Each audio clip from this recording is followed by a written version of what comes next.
Hello and welcome everyone to our Saturday stream for Fantasy Grounds Unity. I'm Josh and this is our map and image creation. This is where we go into all of the artistic side of the Fantasy Grounds Unity software, as well as all of the art packs, usage, and tutorials on how to actually use the image creation system inside of Fantasy Grounds. It builds right into it, and so if anyone is unfamiliar, I know that it's hard to believe, but there are still people out there that have no idea that Fantasy Grounds has a very robust and really limitless kind of creation system inside of it for creating images, not just maps, but you can create handouts and all sorts of different stuff. This is what we finished last week. We did finished up this alien world as well as other stuff. So as far as like news going for the art side of things, art dice packs are going to be coming your guys' way, which is pretty exciting.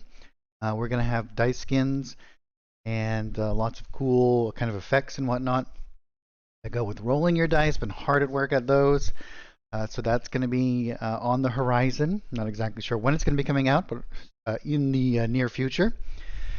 And that's going to be launching with, I think, like 90 new skins that you can customize your dice with. And those will be able to be purchased on the store.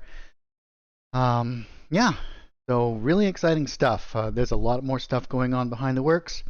So please stay tuned and we will certainly go through those. I try to go a little bit over some of the news and what's going on the art side of things at the beginning of every show.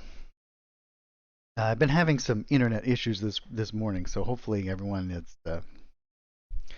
If I run into any sort of hiccups, please let me know. If you can't hear me or if the reception's a little bit bad or whatnot, please let me know and I'll see what I can do to kind of fix that on my end. Oh, awesome. Welcome. Yeah, very cool. Very cool. Yeah, so we're going to jump right into it. And if you guys have any questions, I use a lot of shortcuts. I use a lot of the shortcut keys and combinations of things. So if I do something and I don't explain it, I try to remember to explain it whenever I do something.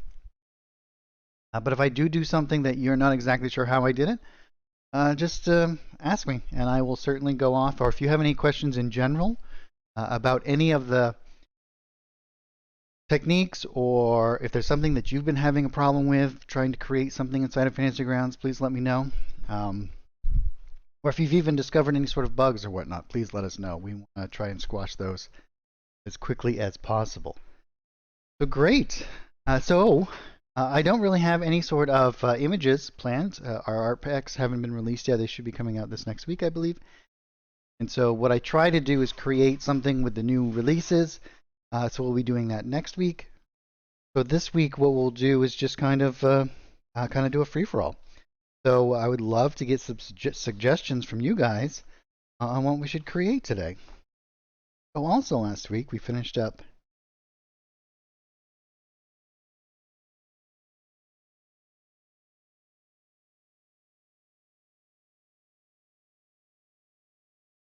I believe we finished up this one. And we created this, and this was all created just inside of Fantasy Grounds using our art packages that I create.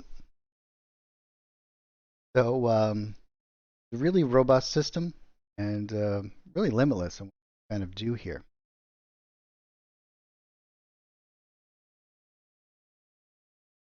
So what do you guys think? What should we make today? What kind of map are you guys feeling like?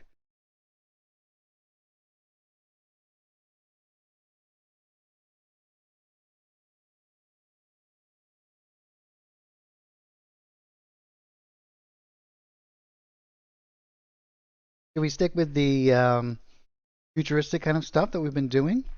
We do something maybe like the interior of, go back to this planet one. We do a battle map for the interior of the space station that we created. Dungeon like? Hey, Marbanya.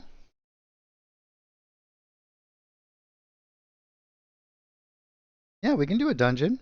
We haven't done a dungeon in a while.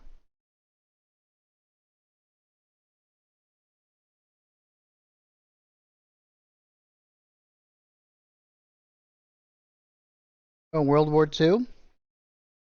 Yeah, World War II would be, well, we don't have any specific images yet for that kind of stuff, no barbed wire or whatnot, but we could certainly come up with some ideas there.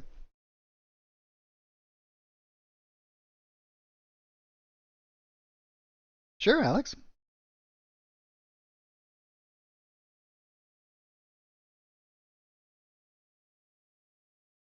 Yeah, why don't we combine it all? That sounds like a good idea. We'll do like a World War II, something on the exterior, and then we'll do like some interior bunker kind of stuff as well. Sounds fun. And we don't have any, as I said, we don't have any specific elements. I'm going to create a new workspace here. We can close down our images. We're not going to need that anymore. And we'll just do WW2 battle.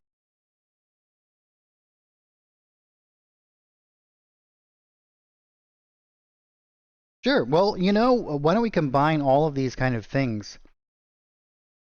Yeah, why don't we combine all of these things? Because what we can actually do is create something that is, um, I know that a lot of that, that occultism kind of goes hand in hand there. So we can do lots of different kind of cool stuff with this. So it should be pretty exciting. So we're going to do two kind of elements to this, right? We're going to do, let's do an exterior kind of element like the entrance into this bunker, where we can do like ditches and scorched earth and that kind of stuff where you can kind of see what the war that's been going on. And then we can actually use pillows for like sandbags. We can build up a little like section of it, which should work really well. And then we'll do like this interior kind of area. And we can use a combination of like modern elements and some of the other stuff and kind of get a reasonable facsimile of what we're trying to create here. And then we can do all of the line of sight and what. That sounds really fun. I'm going to jump right into our assets over here. And I'm going to go into the 2019 art pack. I'm going to grab one of these tiles. And I'm actually going to grab this dark earth one.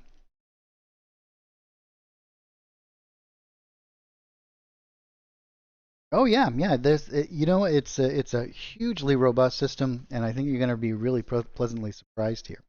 The first thing I'm going to do is I'm going to create a painting layer by clicking on this button right down here. And well, before I even do that, I'm going to go in. I'm going to set my grid to 100 by 100, and then I'm going to click on this little tint button here, and I'm going to lower down the opacity. And the reason why I do that is I want to be able to see my grid. I want to be able to snap to it fairly easily. But I don't want it to be overpower what I'm doing. We can change this later for actual gameplay, but for the creation process, we want to have a pretty good kind of understanding there. I'm going to grab this. I'm going to go back into my painting tab over here. I'm going to switch to my rectangle tool. I'm going to turn off the stroke for that. I'm going to go over into fill, and I'm going to drop this right in here. Now, holding down control, I can snap to the grid, and I can drag out an area. You can see that this is a seamless texture here. And it has a little bit of a repeating kind of pattern here. You're going to see that. But what I'm going to do is I'm going to go over to my edit fill, and we can see we can move this around and change it. One of the things we can do is we can change its scale. And we can also change its rotation, and that's going to help our eye not really see any sort of repeating pattern here. And that's not something that you really have to worry about too much. Probably no one's going to pick up on it. But if you want to, go a little bit of extra mile, you can do these kinds of things as well. You can see we have a bit of space here. One of the reasons why I like to use a fill for this is because we can always go into our edit area and we can expand this out or change the shape of this to whatever we need. As our map grows, our elements can kind of grow with it. That's really a great kind of feature. I'm going to be using this for the underground floor layer and the exterior area over here. We're going to do on the left hand side, we're going to do, or maybe in this top corner, the kind of entrance to the area. And we can also go into our layers tab here, and we can change the size of things and see exactly. So we know the 0.1 is because of the lines, extends out to the lines itself. So it's 30 by 25 at the current moment.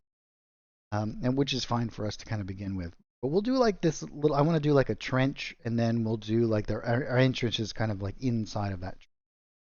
Now we have a couple of different art packs that are going to work really well for this. We have a couple of siege ones, and this is primarily created for medieval type sieges, but we're going to be able to use it in this instance pretty well as in addition to that, right? So we can go into our siege. So we have two ones, and they're kind of set up between offensive and defensive. So if you go into the first one, you can see that this is going to be all like war machines and whatnot. We do have some cool effects. So we have like these scorched earth and whatnot, and we're going to want these. So I'm going to grab these immediately. I'm going to drag them and drop them right down into my hotkey bar down at the bottom. I don't know why I always stumble on that. Hot bar. We also have these like cannon shot bits and whatnot, these holes. So I'm going to grab these, and I'm just going to grab a couple of them. We don't have to get too crazy here, but this is, we don't have to go looking for them later, and that's pretty much everything that I want out of this art package. Well, we might actually want to grab one of these shots as well. So now I'm going to go back into the second siege one. This is all primarily defensive structures, right? So if we go into our decorations here, you can see we have these barriers. You can use some of this stuff with really well. And in addition to that, we have, like, as I said, this is kind of more medieval type stuff, but we do have some nice wood elements that we can kind of use, create a whole bunch of different. Primarily what I'm going to be using in here is this trench brush. And I'm going to use this. Let's turn off our fill here for a second. We're going to go into our stroke. You can see this is a brush that we can use to create an immediate kind of trench. Now what I'm going to do here is I'm going to turn off my aspect lock ratio. Yep, that's absolutely correct. So what I can do is I can drag them from here and interact with them.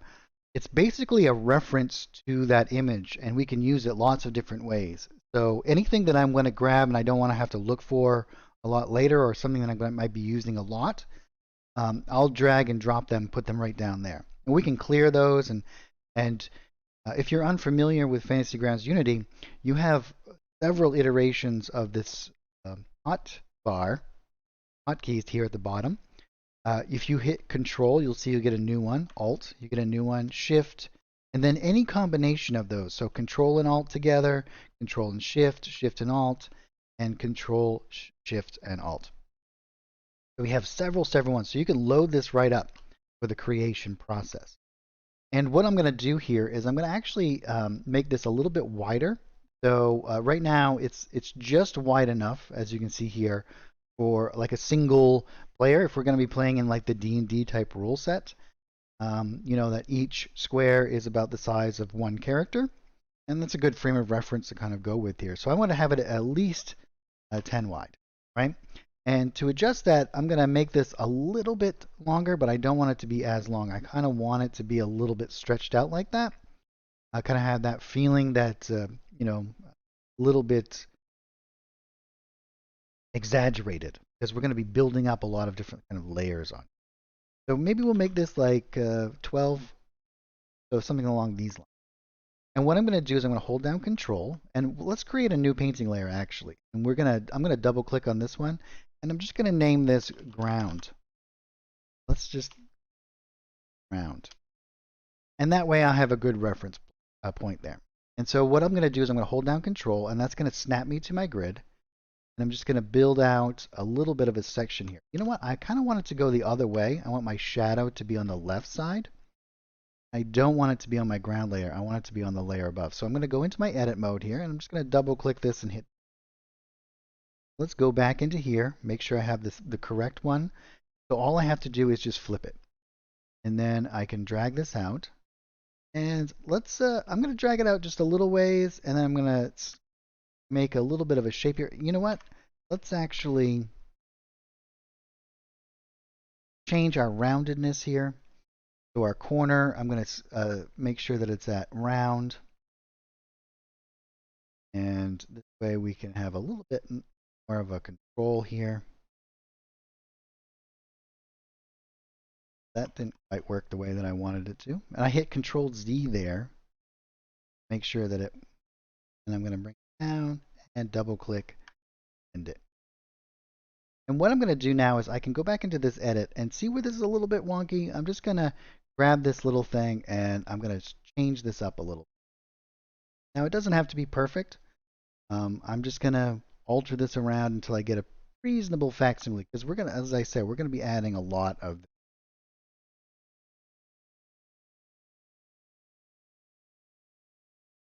We do some of this.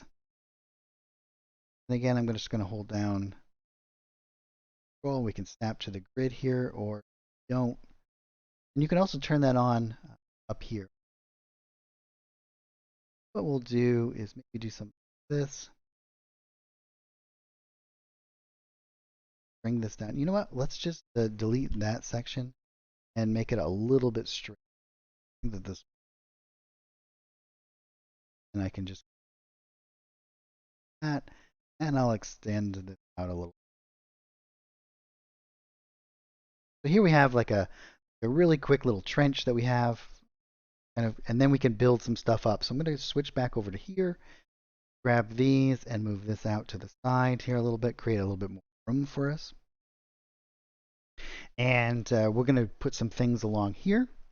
So let's go into our decorations here. I'm going to grab some of these things. And we're going to go into our stamp tool. Grab this, and I'm going to drop it right there. So now what I can do is, again, I'm going to turn off my aspect lock ratio, and I'm going to make this a little bit more narrow. I want these to be this. And I'm also going to hold down R, G, and B, and I can use my mouse wheel to change the color of this. I'm going to darken these up. So holding R will be the red channel, B will be the blue channel, and G the green channel. So holding them all at the same time, I can bring it all the way down to black if I want. And something like this, I think.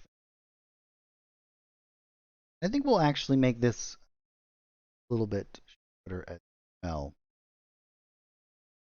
Oh, I want.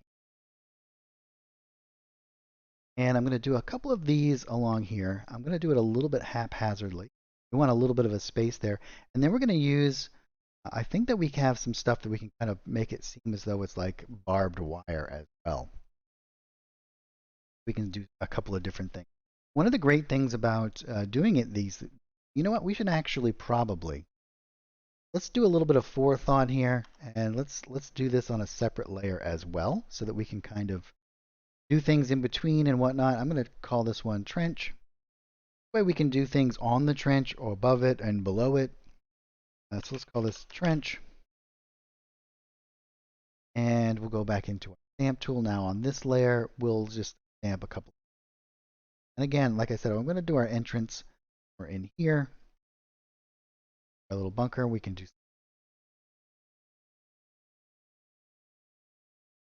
I think that's going to be pretty much it for what we're going to be using from these art packs. We're going to add in lots of bells and whistles and lots of other decorations.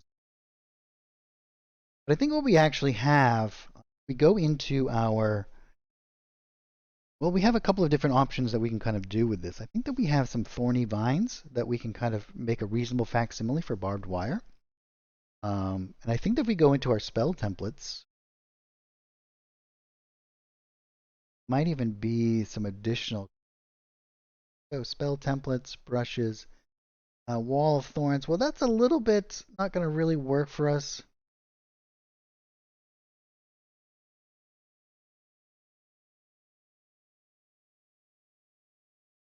Yeah, tentacles. And I think that we do have entangle, but that's more along these lines. So yeah, let's just type in a search. We can go down into our little search bar down here and type in vine.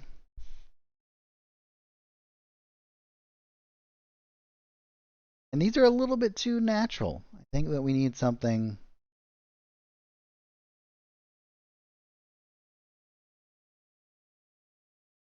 So we'll have to come up with a reasonable way to kind of do this.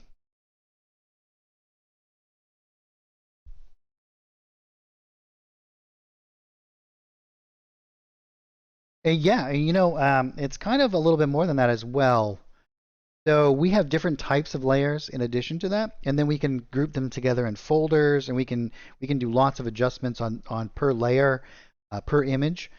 So let's say, for example, what I can actually do in this instance, because we have all of these items on this one particular layer, but it is kind of like that. So kind of think along those lines. I can come in here and I can move these around. And so you'll kind of see this. And what we'll actually do is we'll end up grouping things together in folders. And then once something's in a folder, it kind of works as a single layer on itself. So we can do, there's lots of adjustments that we can kind of, um, lots of different ways that you can approach any way of the creation process. So, kind of find what's comfortable for you as you start to create things. Yes, something along those lines. Now we also have like chains. We have like a chain brush. And this is from the dungeon map pack. But I'll have to think what we can kind of use for like a barbed wire thing. All right, well let's kind of move on from that. I think this is what I'm kind of thinking is that we can use, well, these are kind of decorative pillows, but I think that there is,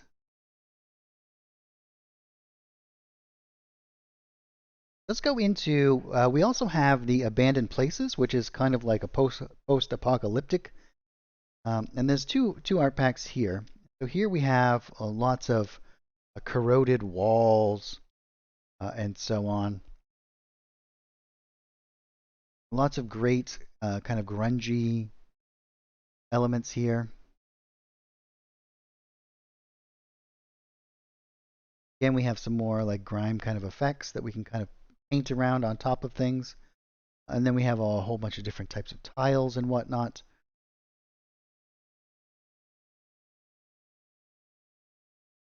Here we have a whole bunch of like automobiles. And then in the second iteration of more along the lines of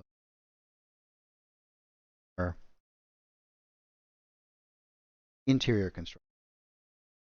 Here we have kinds of grimy elements along the lines.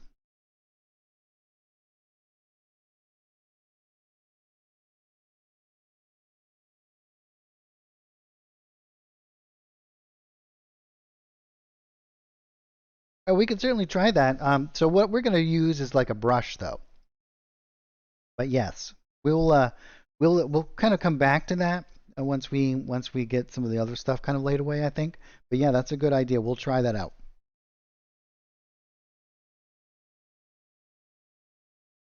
So next thing we're going to do is we're going to create our entrance to our bunker. And we really need to do something for like sandbags. I wonder if I even have one kind of created here. I'm going to have to do a reasonable facsimile. And we can also create our own shapes in addition to that. But we'll go in. I'll have to think what might work. Like sandbag. That's a pretty staple kind of element here. I mean, we certainly do have.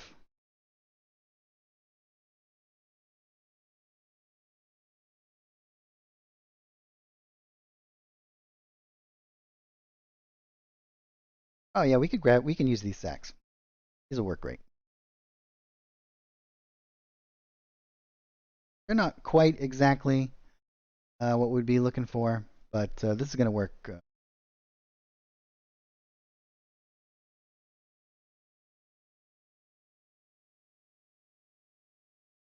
So what I can actually do now is I want to do some like kind of up against the back of these. Well, I don't want to. We're going to do some down in our trenches here. I'm going to grab this base one, something like this. And again, I'm going to change some of these parameters here. I want to change its width to like 1.5. I want it to be a little bit more narrow. And I'm also going to make it a little bit more yellow. So I'm going to bring down blue first. And then I'm going to hold down RG and B together and a little bit like this brown. Now what you can always do is you can grab this color picker, and I'm going to actually grab this hexadecimal code in case I want to use it again. I'm going to hit Control C, copy that, and hit OK. And then I'm going to start to stamp these around down here. Now, these are going to look a little bit out of place. You know, we have this weird kind of end here, but we're just kind of making do with have some different elements as well. What I'm going to actually do is I'm just going to stamp a couple of these around.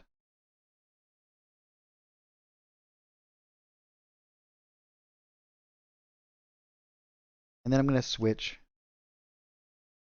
We can change its size, change its rotation. So what I'm doing is holding down Shift and using my mouse wheel to rotate it. And I can hold down Control and use my mouse wheel to change the size. Now I can grab maybe this one. And again, what I'll do is I'm just going to hit Control V, and then it's going to match that color up to exactly what I had done.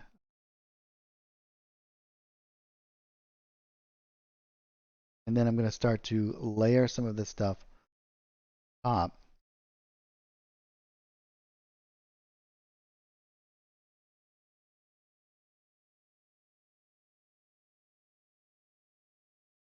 And just going to stamp these around. I don't have any real game plan in mind. I just want to kind of create an environment that feels a little bit believable, the way that the randomness kind of comes about here. Grab one of these. Now another option that we have here, right, because we're doing all of this stuff, we could put this on its own layer, and then we could color the layer itself.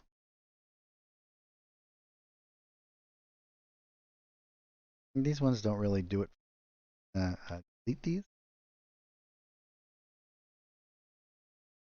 Grab this.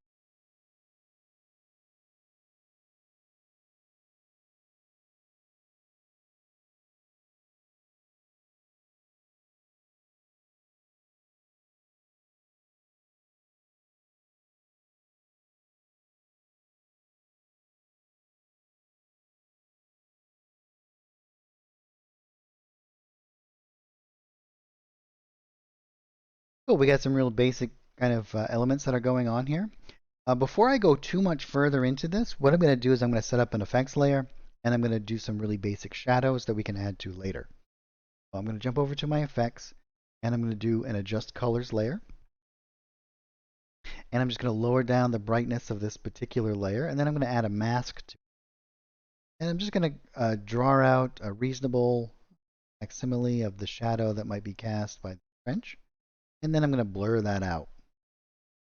Now I can adjust this accordingly, maybe something like this. And I'm going to kind of come in here and do the same. I want to actually off in through here, so I'll hold down Shift. Bit too dark. We might have to do two of them. Maybe what I'll do is just do these ones.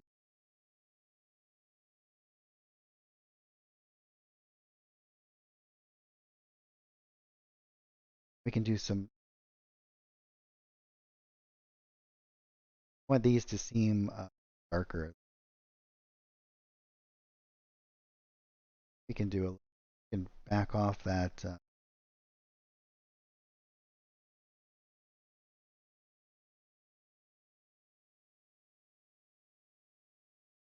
Come in and do this a little exactly later, but get a little base going here.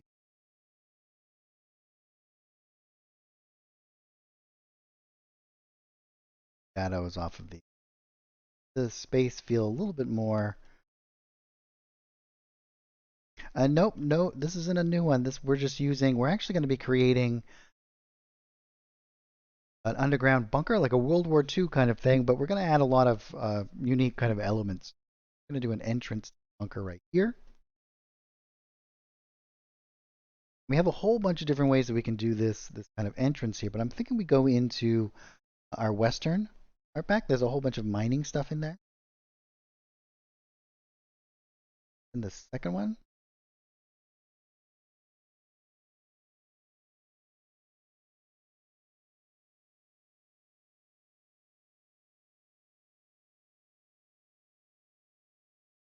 We have a whole bunch of different line shafts, whatnot. And we have these kind of constructed kind of elements. I'm thinking that this is going to work really well for creating our entrance. I'm going to grab one of these ones that's at a little bit of an angle. I'm going to go back over in here. Let's switch back over to our stamp again.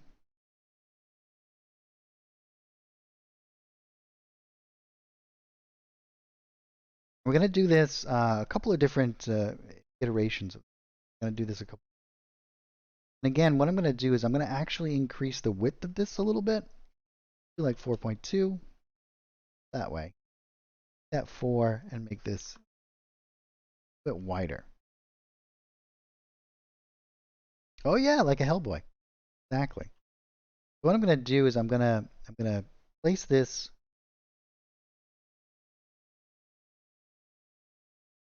something like this. Kind of build this up a little bit, I think. Right? Like I kind of want it to be at an angle, a little bit more of an angle.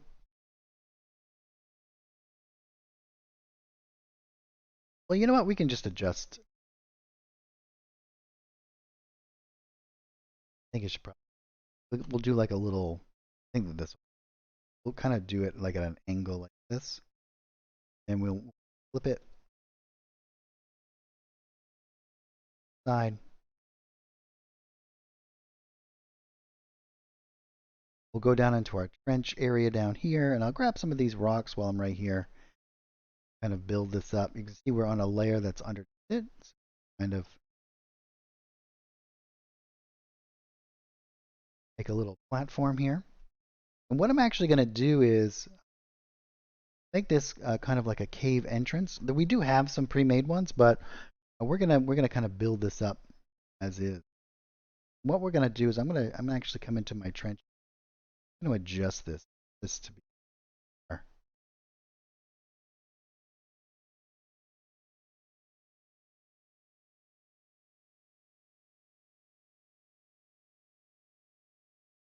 We can add in an additional element here. We can actually erase off these ends. That is something that bothers you. So on this trench layer down here, next thing I'm going to do is I'm going to grab this kind of little fuzzy stamp, and I'm going to hold RGB and I'm going to bring this all the way down to black. Then I'm going to change its shape here. I'm gonna make a little bit of a shape here, and we can do this a couple of different ways. I'm actually just gonna stamp it and then kind of build up around it.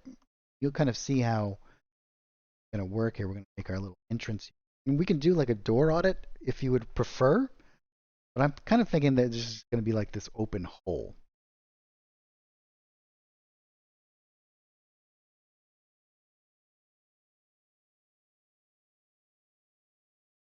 Well, you know what? Let's go about this a different way now that I'm thinking about it.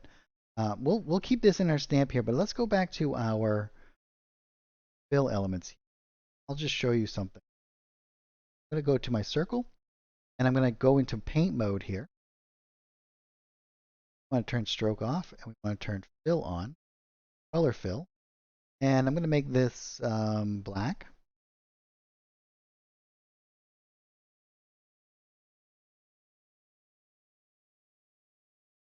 And what we're actually going to do is I'm just going to drag out. I'm going to make sure I have no turn my stroke. I'm going to drag out a little circle here. And then I'm going to go into my edit area over. Grab this, move this over to about where I want it. Then I can select these elements. This guy here, holding down shift, selecting the. And then I'm going to hit delete.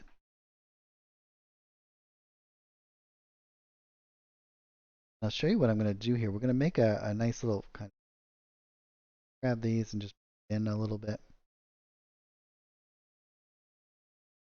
And now I can go into my edit fill over here. I can hold down F and I can fade out the edges here.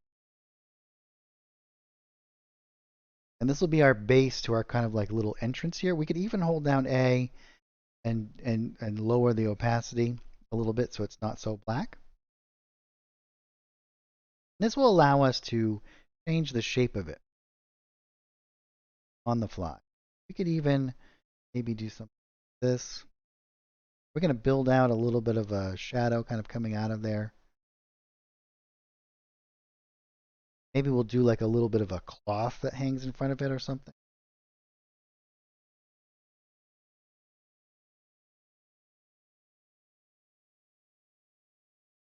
Yeah, that's pretty cool. And we can actually build up some of this other stuff. So what I'm going to do is I'm going to go back over into here. Now I can adjust these a little bit, right? Make these feel a little bit more like they're doing their job and out some elements. We'll do some rocks as well, and I can move the addition.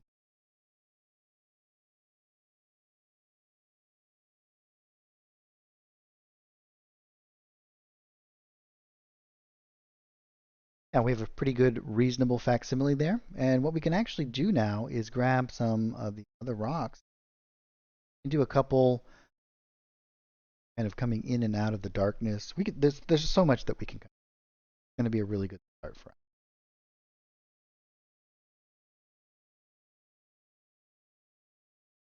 I think what we'll do is we'll grab, I think we'll grab some of these rocks. Take something that's a little bit of a shape like this. And I'm actually going to darken it up a little, but matches our surroundings. And we'll add in a couple of elements up here.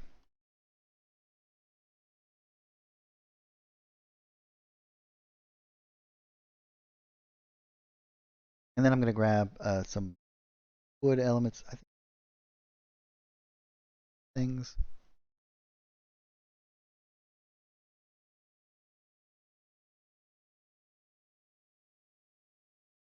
I think let's come out of there. Let's just type in like plank or board.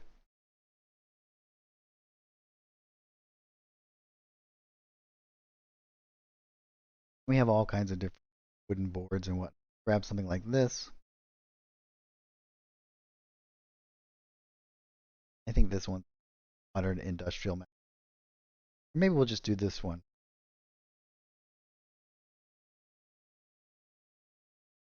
Brush. I guess we'll really want to brush actual image. Oh, there we go. There's a whole bunch of them. That'll work good. And what I'm going to do is I'll go into my tint. And I'm actually going to grab this little color picker. And we can grab some of these colors here. Match it up pretty well. I'm going to make it a little bit lighter. I'm going to adjust this manually.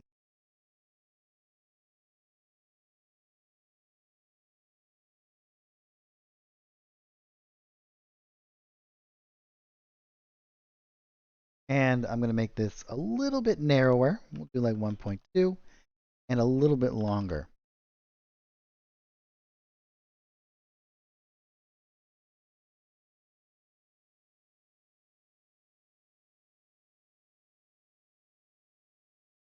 Make it kind of feel like there's this hodgepodge of construction work, not kind of done quickly and without a whole lot of forethought.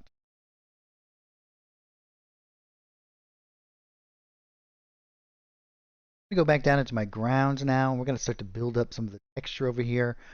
We'll kind of get some stuff going on here. I want to do some color variations as well. It's very, very monochromatic at the moment.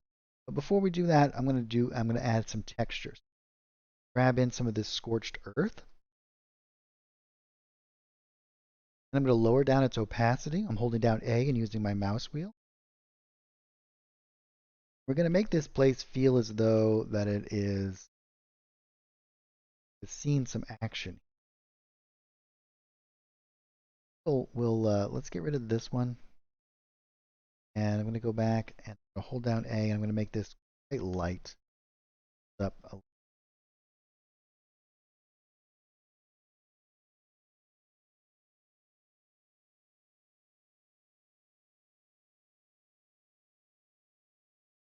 We also have this kind of texture as well.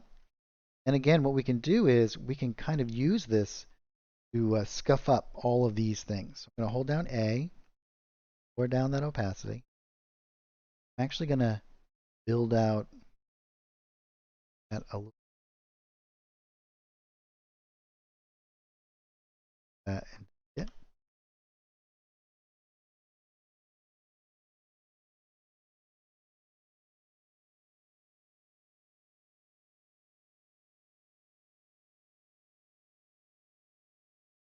And even though that this is like very subtle, this is the kind of stuff that your eye will pick up on. Large ones.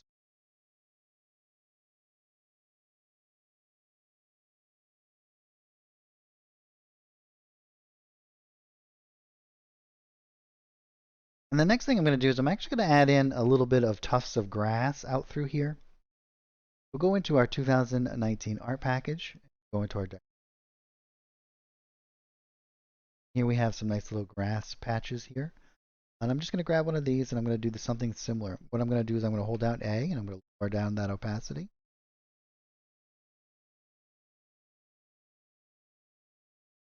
We don't want to do it on this layer. We want to go back down to our ground layer.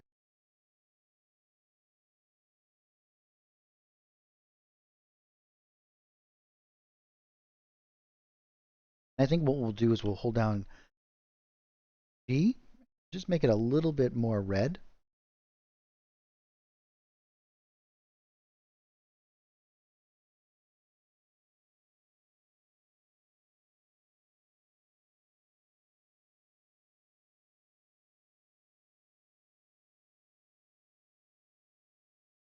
I'm going to grab a little bit of a larger one here. Again, lower down that opacity. I don't want it to be too overbearing.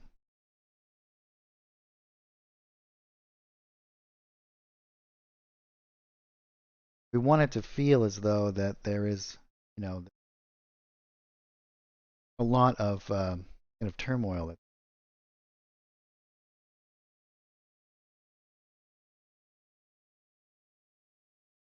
Yeah, very cool.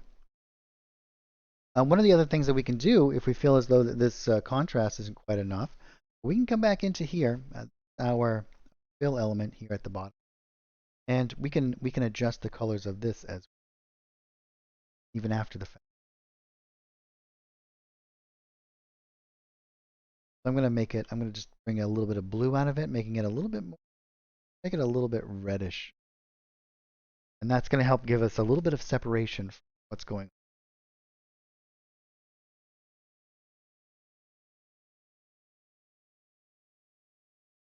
Yeah, it's looking pretty good. So now what I'm going to do is I'm actually going to go back into my stamp tool up here in this painting layer. And I'm going to grab this again. And I'm going to hold down R, G, and B all the way down. And I'm going to lower down the opacity here. Quite low, maybe something along the lines. And I'm going to make this rather oblong. So let's make this something like maybe even. And I'm just going to stamp in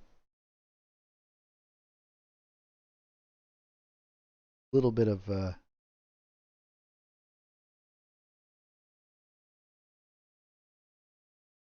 to make sure that this feels sunken in.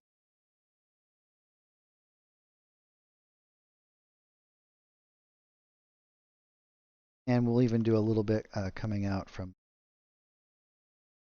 make it seem a little bit more foreboding.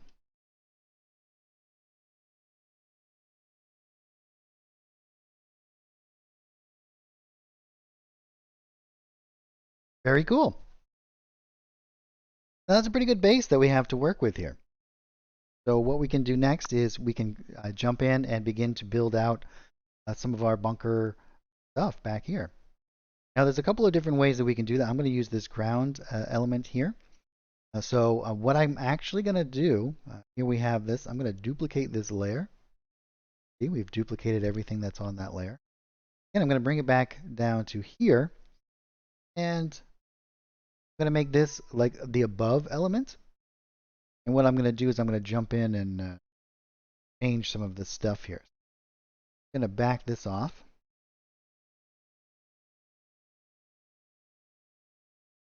Over to this side.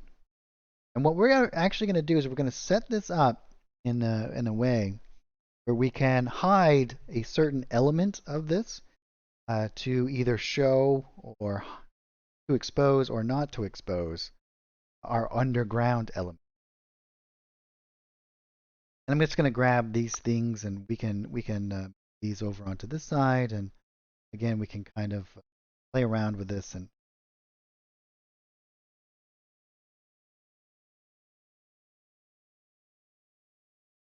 these randomly kind of around.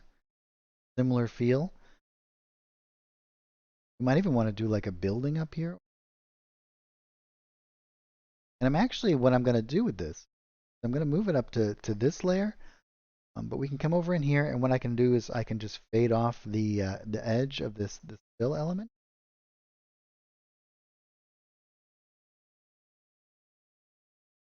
Or I can come into here, and we can go to our subtract mode. And I'm just going to subtract out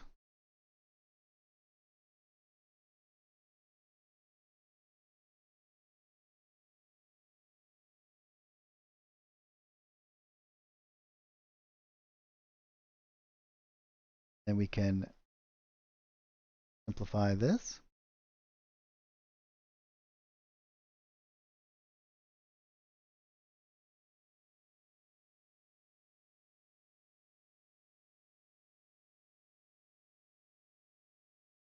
Now what I'll do is I'll fade that out a little bit, blend it in. Now what this is going to do is it's going to cover up our bunker stuff in through here, and then we can just hide this, and it will expose what will. That way our players could be on this side above the trench or on this side above the trench.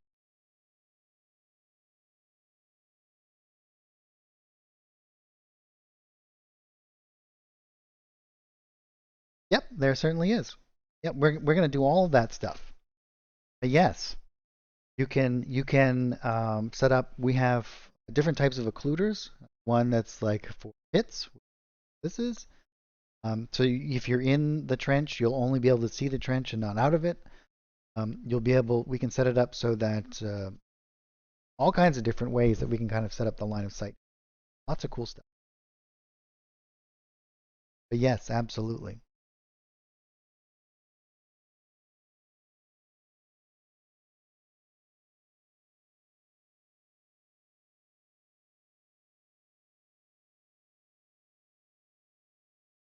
So now what we're going to do is let's go into mode over here.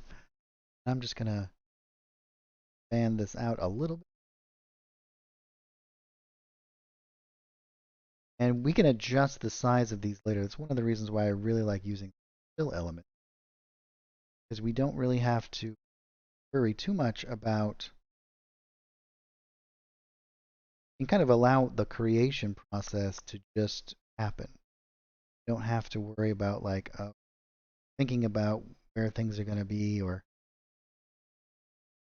set up. We can kind of just allow the create.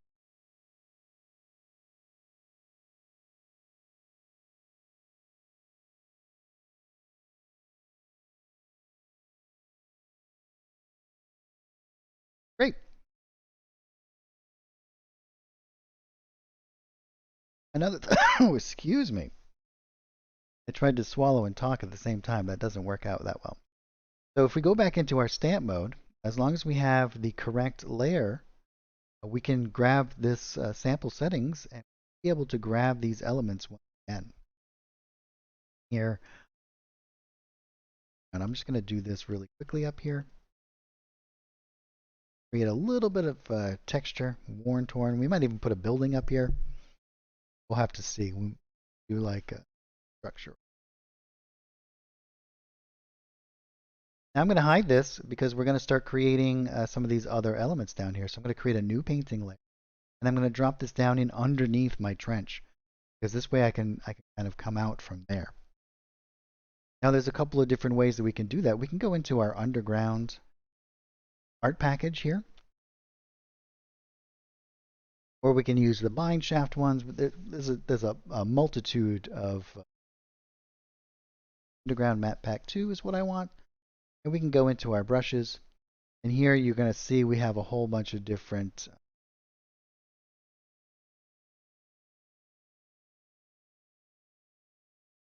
but you know what? Let's actually make it seem a little bit more like a mine shaft. What do you think? Rather than like a dungeony.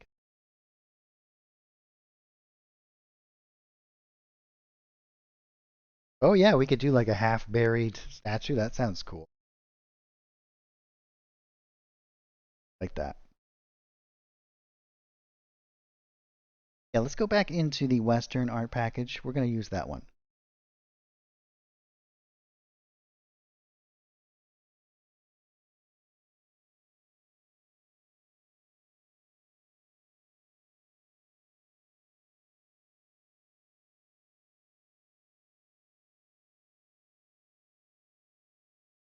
And here we have I'm going to actually use this particular brush. This has a little bit more of like a stone kind of floor to it. But if we go in here, we can go turn off our fill, go into our stroke area. Set up. I'm actually going to add a fade to it. But what this is going to do is going to fade in the edges a little bit more. And let's do a fade of here. Maybe do like a fade of 1. We're in subtract. We don't do that.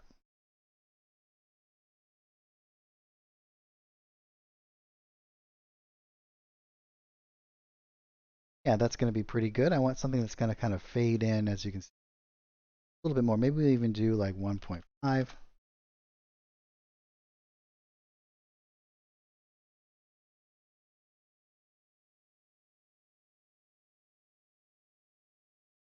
And again, I'm going to hold down Control, and I'm just going to start to build out my elements. So we're going to grab here.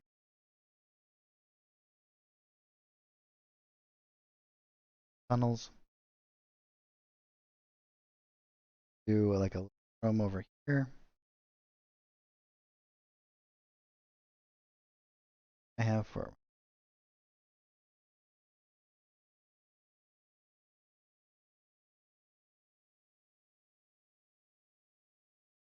hey DJ break time.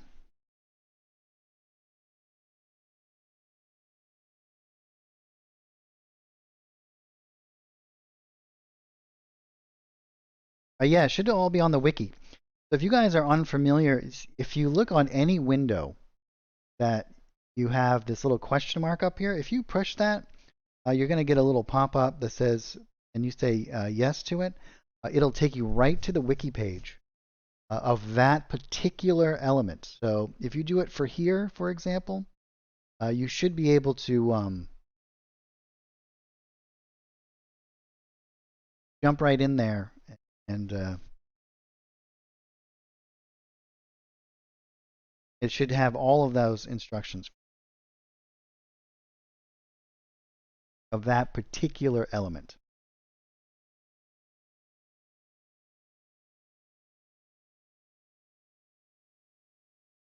So clicking on this and going, it'll take you right to the wiki page, and that should have all of the documentation, all of the current keys. If there's something there that's missing, please let us know, and we'll get that squared away and fixed up.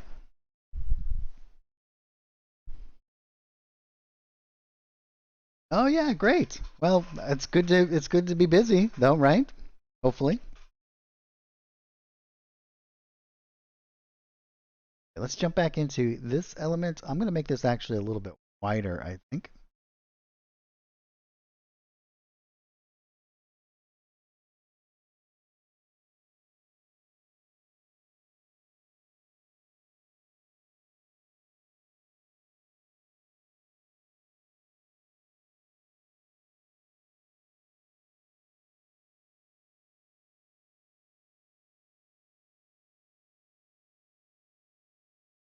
I wonder if it's the fade that's.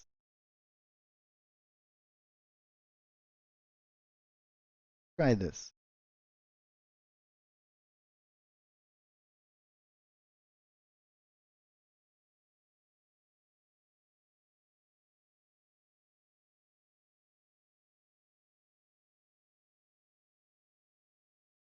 Yeah, that should work.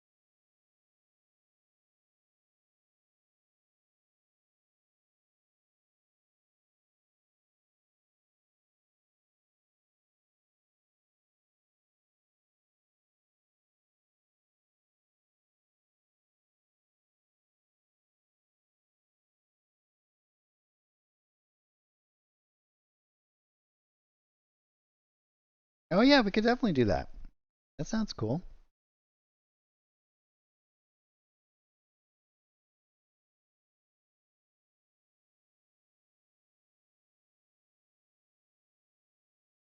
Well, that will work fine.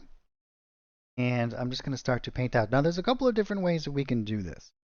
Now that we have these settings set up. Okay. We can actually just drag out and click, create shapes that we want to. We're just going to do something along those lines. Or we can actually just hold down our mouse and we can kind of draw out what we're going to create here. So we'll do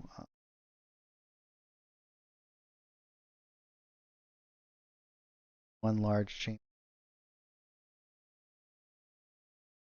offshoot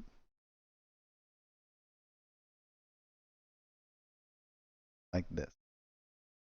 We can add to this later. We can add in elements, and you're going to see if we jump over into here now, we have a whole bunch of different elements here. We can move these around and create any kind of shape that we want to. We can even drag this out. Okay, we're going to do a little more addition. Then we can switch over to our back into our mode here. We can go into add. So for example, we could add in, should be able to add in a room over here.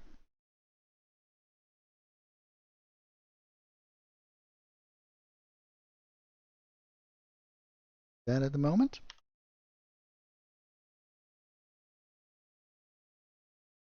Maybe you need to have a fill element. Just a little bit. Make this a little bit.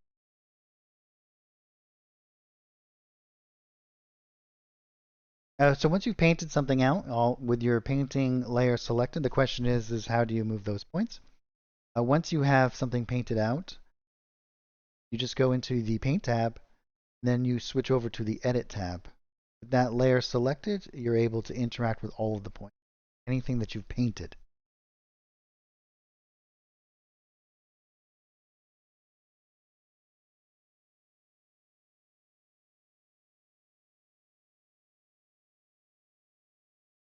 So now what I want to do is I'm going to, we don't have to really worry about differentiating between this outside area and the inside. But if we wanted to, we can certainly do that. We can do that by creating an effects layer. And I'm going to put this down here underneath the bunker. We'll make that bunker. And again, I'm going to, we could do a couple of different things here depending on what we want to do, but I'm going to actually use a just colors here. And we're going to darken that up quite a lot. Then we can add a mask. Then what I'm actually going to do is I'm just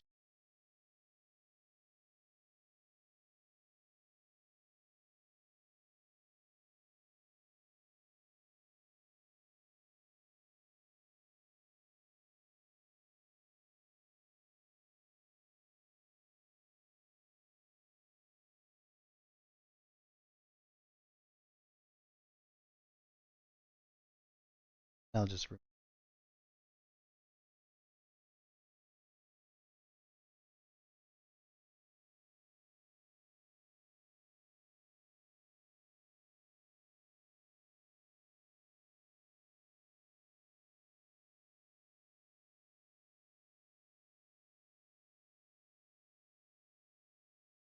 to help nice visual cue for the DM.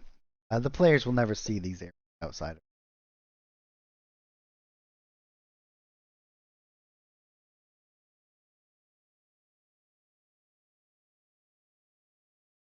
top layer here is up here.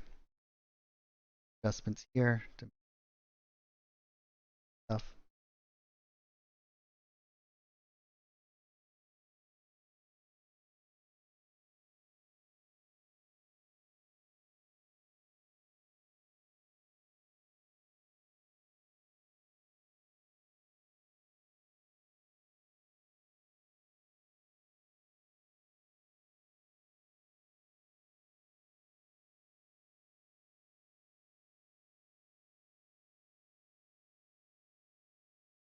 Cool. And here is our interior area here. Now, one of the great things, and the reason why I like to paint these things out for a number of reasons. One, we have total control over it. We can adjust it. We can change so many different aspects. But two, it'll generate all of our line of sight for us with just a click of the button. Okay? So with this lower layer created, as you can see here, we can just go into our line of sight. And what it will do is it'll duplicate that paint layer as well. So we can go boom. All of our walls are instantly done without having to worry about it whatsoever. This is a huge benefit using Fantasy Grounds so many different ways. And it makes the creation process also part of the functionality process. And that way we don't have to worry too much about trying to achieve a lot of our goals in two different apps. We can take this and we can kind of match this up with our bunker, and we can put this all in the same kind of area together. We'll probably want to match it up actually with opposite of our ground so that we hide our ground, we kind of initiate. We're gonna turn that on, we're gonna delete that for right now, but I just wanted to make sure. Great, so we're gonna do like something a little bit out of the ordinary on the inside of here. I think we're gonna do like, let's do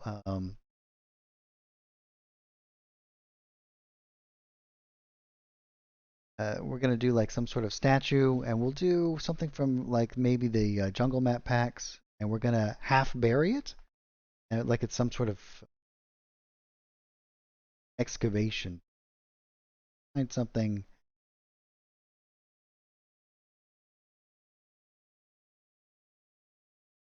Let's just go into our jungle packs. I believe that we have some like large, maybe it's just under ruins.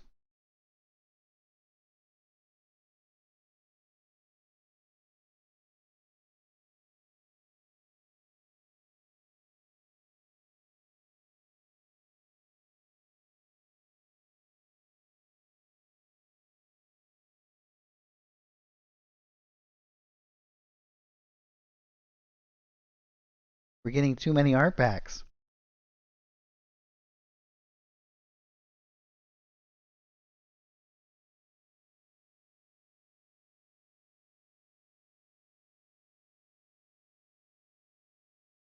Yeah, here we are. Oh, I guess it's just headstone. We're actually going to do something like this, and then we'll build out some other elements, kind of like we did. We open up in the art pack that we did, map that we built a while ago. This one.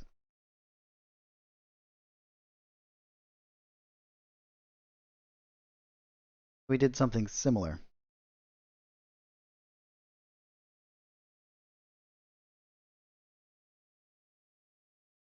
We made this one quite some time. So we'll grab one of these. Maybe we'll do something at a little bit of an angle like this. And again, what I'll do is, well, we can do it right on the trench layer. So it's the layer above the bunker walls. And we'll go back into our painting here, and I'm going to grab sky.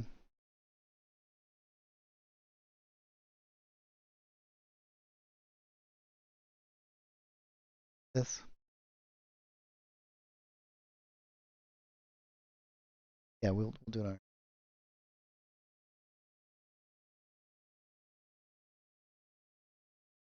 And I'll actually grab fill element.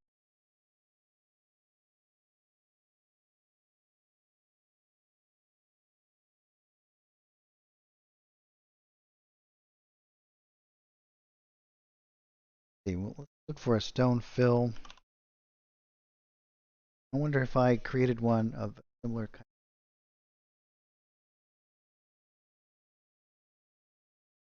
This might work.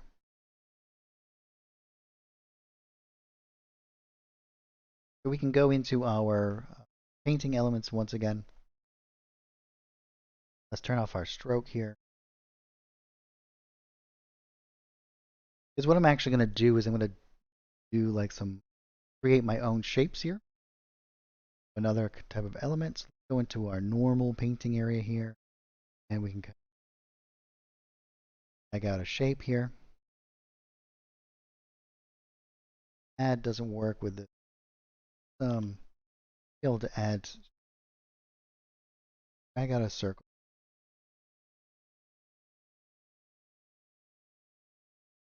And we can use our add function, add in additional kind of elements to it.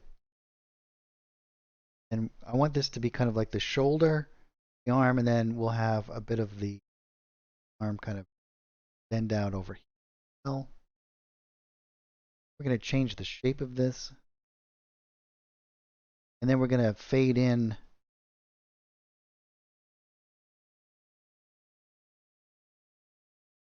of this dirt texture on top.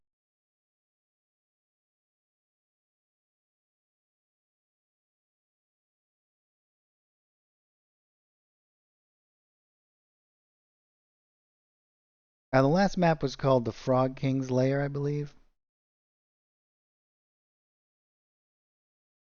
Made it a while ago.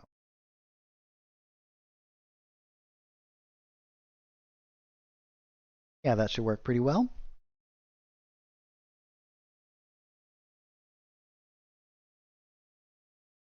I'm going to go into the first in our decorations here. We have this nice little dirt element. I'm going to grab this. I'm going to grab my tint. I'm going to match up the color reasonably well here. We'll have to do find like the lightest. Yeah, so let's zoom in so we.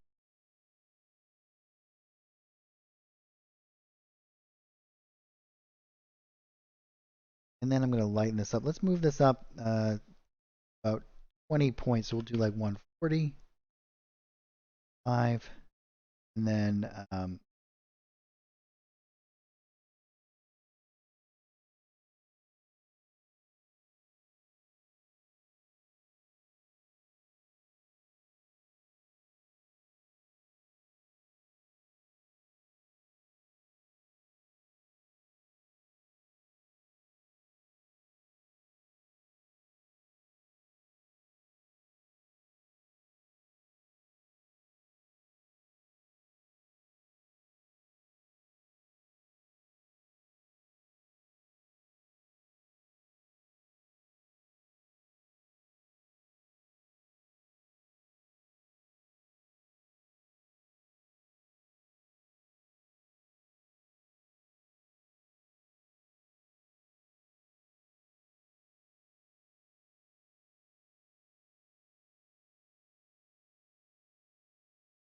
I'm just kind of stamping around here.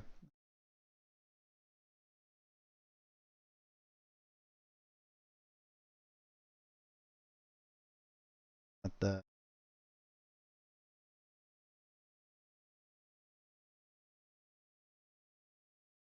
kind of give that feel, right?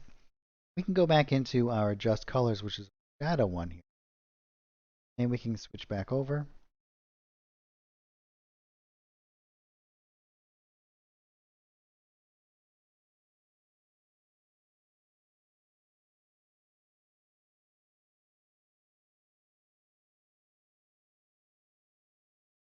We have a pretty reasonable kind of facsimile here of what looks to be something trying to be excavated.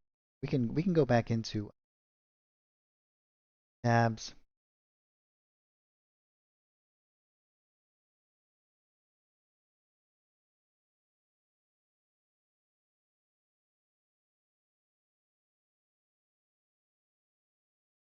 Yeah, cool.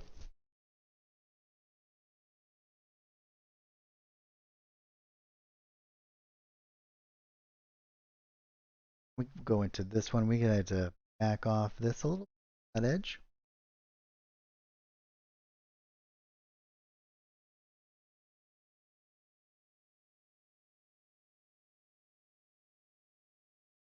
And we'll also go into here, do a little bit of shadows from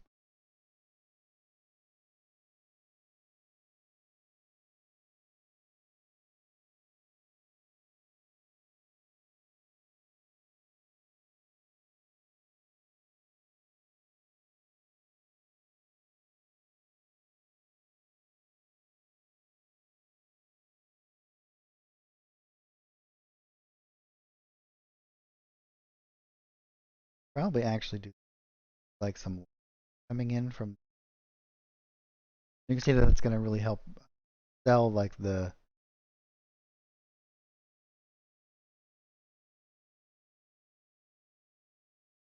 down in into the ground.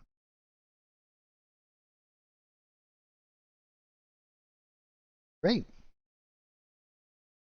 We can go back into the Western Art Pack now. Grab some of those other like structure kind of stuff, and in our trench down here in our bunker, start to add in some elements. It's going to make this seem a little bit more like it's an excavated area. Let's go over to our Western Art Pack once again. First one, art decoration. Brushes, yeah.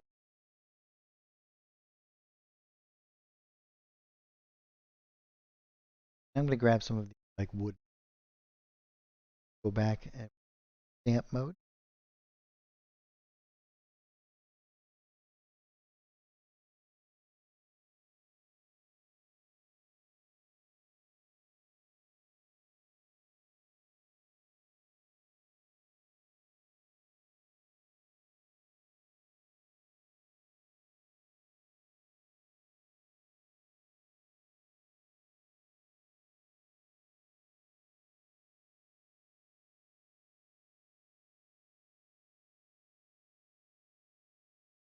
Maybe we'll build some scaffolding up around the head. Think.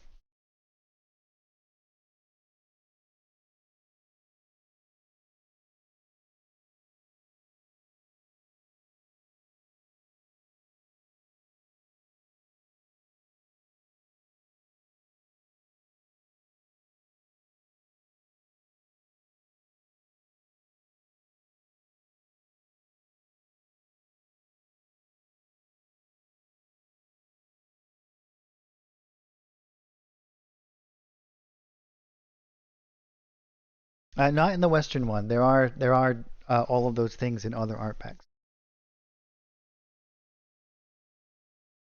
In the Western one, it's more. What I try to do is separate them based off of. I try not to. It's really difficult, but I try not to duplicate images too often. It ends up happening just because of the nature of things. But so if there's like a pickaxe and another one or a shovel and another one, I tend to not do it too often. But like so in this one, for example, there's like dynamite, things that you might find in the Western kind of era that you might not find in yes,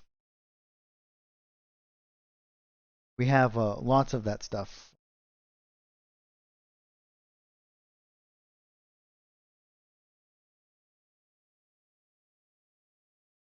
And all you have to do is do a search on this. So if we come back out, so for example, if you wanted to fork, we have lots of different glyphs. But I don't want to try to. I try not to do a million doubles.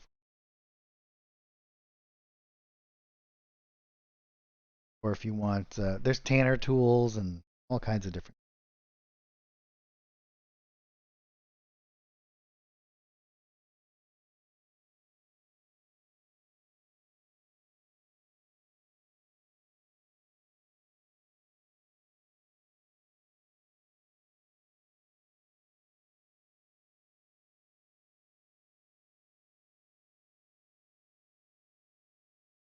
I believe that we have nearly 40 art packs released now, and some of them, many of them have thousands of images in. So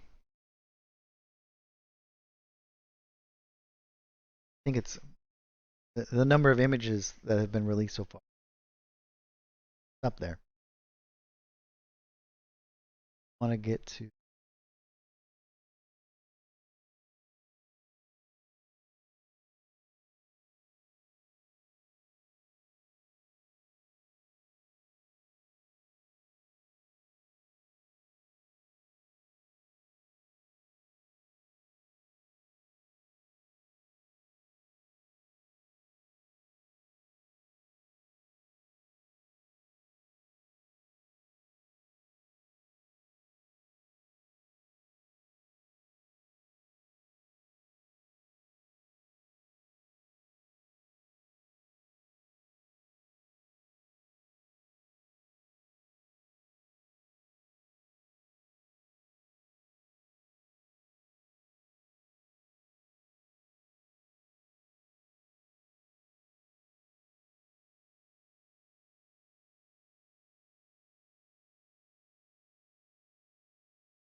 Yeah, I think that's pretty cool.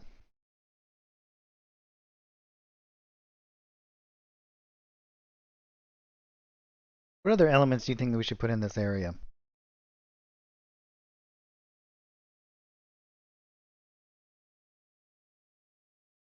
The maps that I create are I only use the official art packs that I create, and then they get put up on the Forge. You can download them for free. So all of the maps will become available to you guys. You do have to have access to the art packs in order to use them. But yes, all of the maps that we create here, you'll have access. And then you can have the art subscription, which is just $5 a month or $50 a year. And that gives you access, unlimited access to all of the art packs that are released, as well as themes. Oh yes, we got to do crates and boxes. That's right. So this is one of the things, like crates and barrels get reproduced often, but we have some really cool ones that will kind of go really well with this. And this is in from the industrial, and these are kind of very World War II-esque, as you can see, like these ones.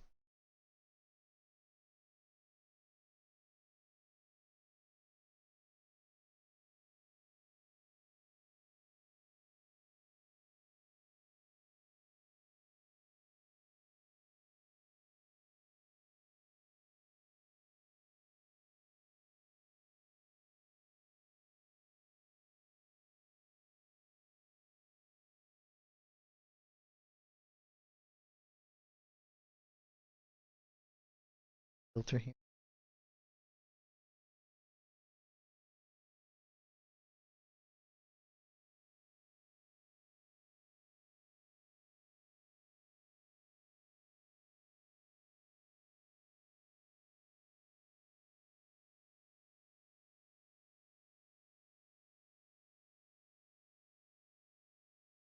Gonna do that there. We don't want.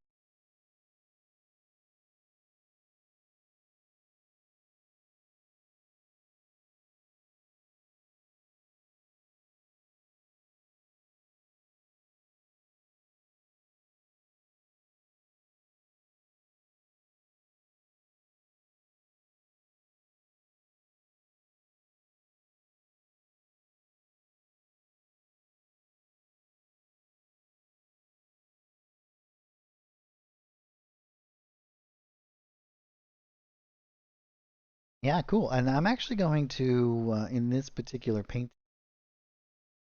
have this. I'm going to hold R, G, and B that down, and the open. Do a little bit of X.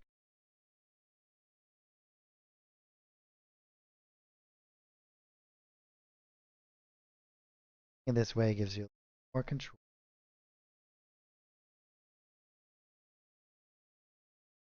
You don't have to be exact.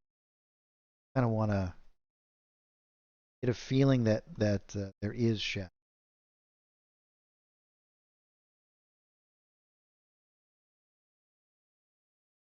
And I'm just kind of moving along and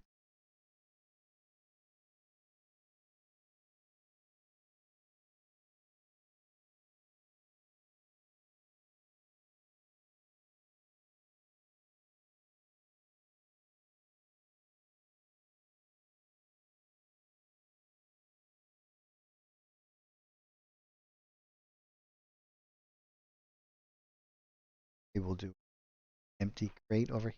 Put some dust.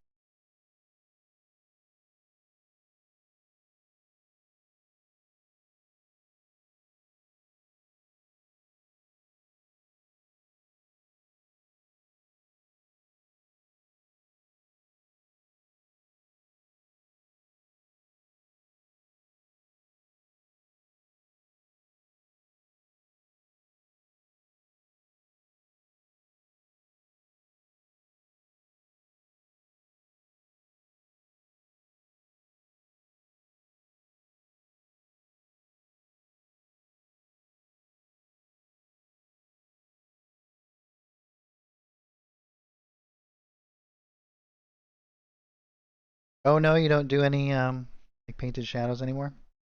Use the lighting.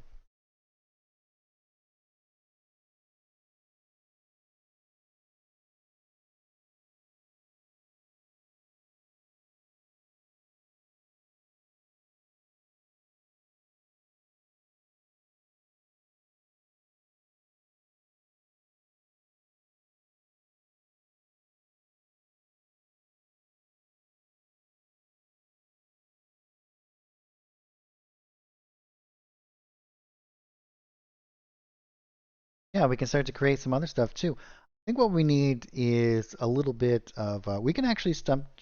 I'm going to take a short break here, and then we can come back. We'll start to dive in. And here you can see, if we turn this on, for example, we want to hide the shadows that we create there, unless we do something that's on top of it. Otherwise, it's kind of a little bit weird. Or we can put that on a separate layer.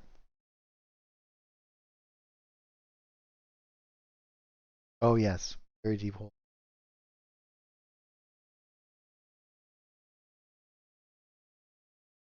I'm going to take a short break. I'm going to freshen up my beverages, stretch my legs really quickly, and when we come back, we'll dive in. We'll do some of the line of sight and some of the lighting and whatnot, and we'll go in there. Yeah, that's what I do too. Use folders to hide entire areas, or to move them around as a unit.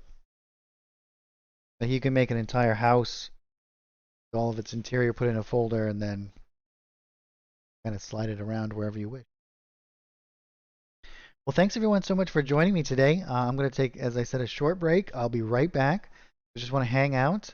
I will be momentarily right back. So thanks everybody, and talk to you in just a minute.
Alrighty, and we're back. Thanks everyone for hanging out. I really appreciate that. All right, so let's do a little bit of lighting stuff. We're gonna do some. Thank you so much. And we're gonna work on setting all of that stuff up. I guess we should do before we get going to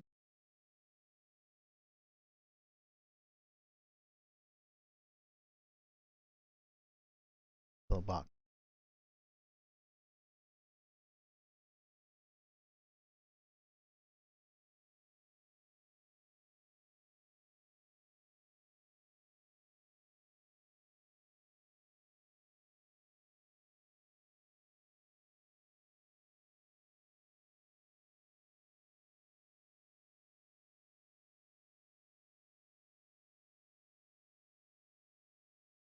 Oh, great. So we have lots of different types of occluders inside of Fantasy Grounds. And I'm going to show you guys a few different ways that we're going to mainly focus on this. We're going to work on this map next week as well. Don't think that this is anywhere near like finished. We're going to do lots of cool stuff. We as we tend to do make it a couple of show kind of thing. So because I like to go into tangents and whatnot. We've done many of these too. So if there's any, you can always go back and watch other episodes. We have so many different things that we've kind of gone over. Figured out. So the first thing that I'm going to do is we want to think about how we're going to separate our line of sight. We're going to have it in some different layers and how we're going to do all of our different. So I'm going to do a base one. I'm just going to create a line of sight layer, and I'm going to build this one out manually. I'll show you how on here. I'm going to put this.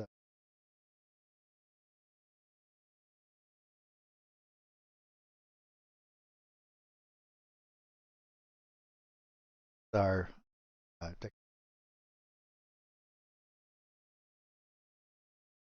call this one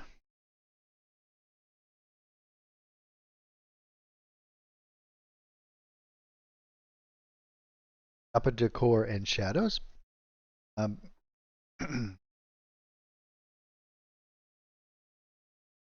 Great.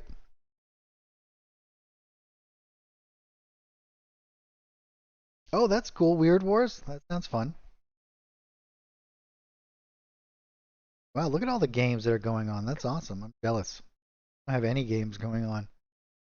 Really don't have the time. But let's talk about this trench. We kind of talked about it briefly before. And I'm gonna end off the occluders on the edge of the map here. We could do it a bunch of different ways, but I'm just for simplicity's sake, I'm only going to be streaming for about another hour or so. So I want to make sure that I have plenty of time. I'm going to go through different. So what we're going to do is I'm going to go into this walls layer that I created. And you can also attach your line of sight directly to painted layer. I don't think you have to do it in its own layer iteration, but you can do this as I said before. Inside of Fantasy Grounds, there's so many different ways that you can. We can go into our pit, and this is what I'm going to use to kind of build out of this. And we have options, right? It's toggleable, means that we can turn it on and off from the DM's perspective. Players are not going to have any sort of interaction with the line of sight unless it's like a door or a window that is unlocked, and then they can open them. Players do have some sort of controls over that. The other thing is it blocks movement. Do we want players to be able to freely climb in and out of our trench? So I'm going to turn the toggleable because I don't want to have to mess with it, toggling it on and off. And so the way that the pit works is that people can see into it, but they cannot see out of it, right? So, and I'm going to show you how you can set up like the edge and do all of that stuff with some different types of occluders. But we're going to start off with our pit here. And I'm just going to grab the line tool here, and we're just going to drag out basic kind of shape. Going to, it doesn't have to be exact, right? I'm just kind of do this along. And we'll do our basic.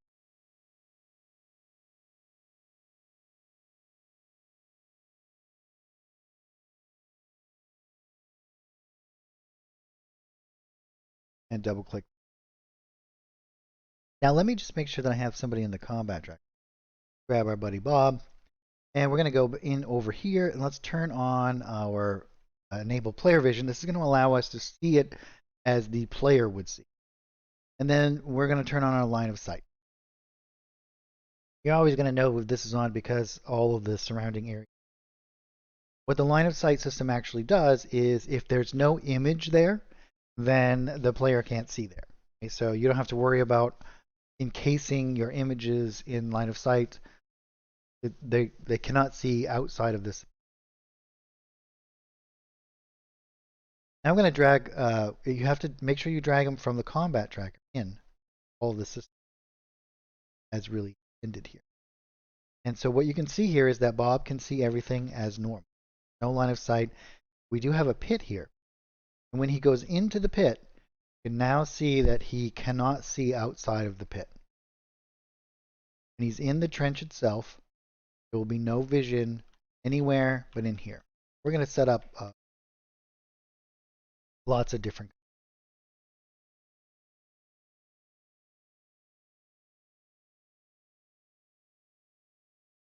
Nope, you don't have to do any of those kinds of things. So if we drag, if we have Bob,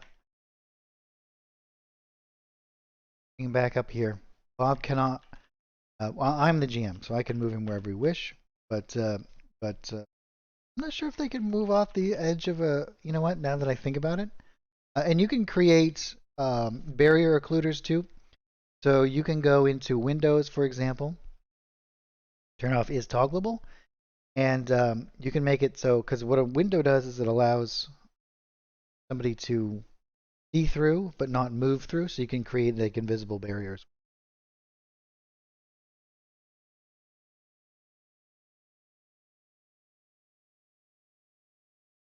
All right, so we have that set up, but let's say we want to set up regions by which, let's say we want to set it up so that we cannot see down into the pit unless you are right on top of it. Right? Let's say you want to make sure that this area down here kind of invisible to your from your player's perspective. So here they are over here. So what I'm going to do is I'm going to go over into terrain. And again, I'm going to do something similar. We'll make sure that we have our wall section selected here. And I'm going to overlap this. Not going to over. I'm going to follow along it.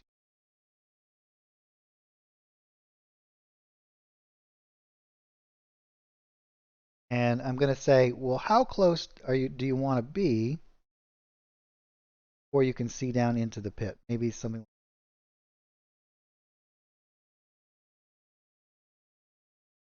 Now, Bob cannot see down into that pit, but he can't see anywhere, right? Let me think about this.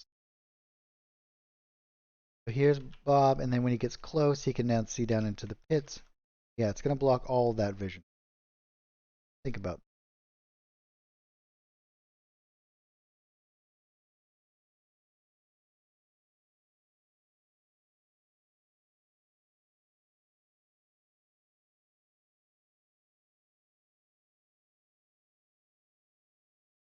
Yeah, we're going to have to do it slightly different here.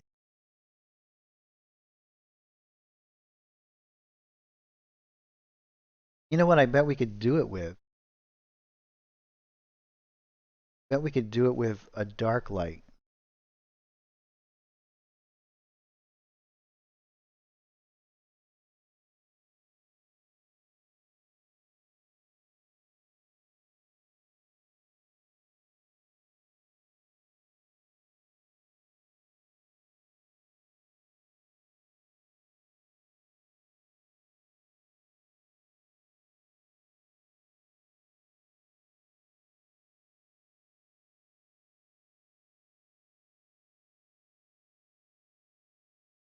Yeah, I think that we could do it with a dark light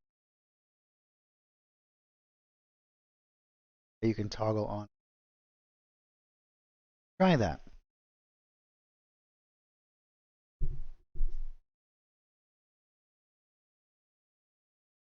Oh yeah, that's what I thought. I think that the DM can move them, but be sure that the player.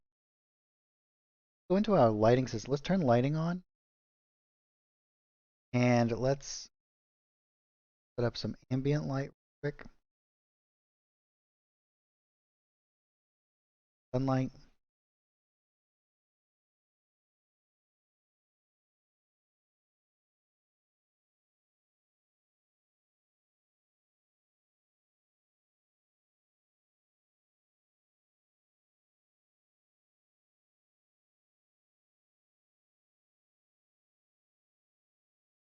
As you can see, our occluders also shadows.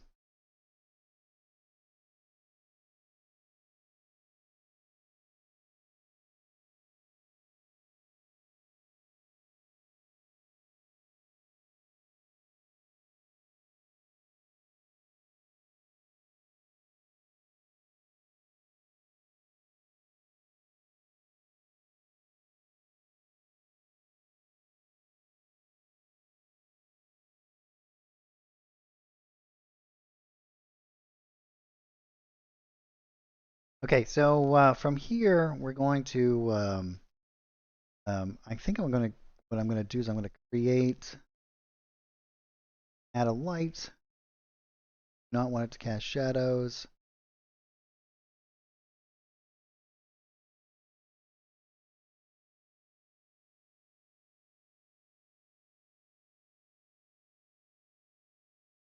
Spell darkness.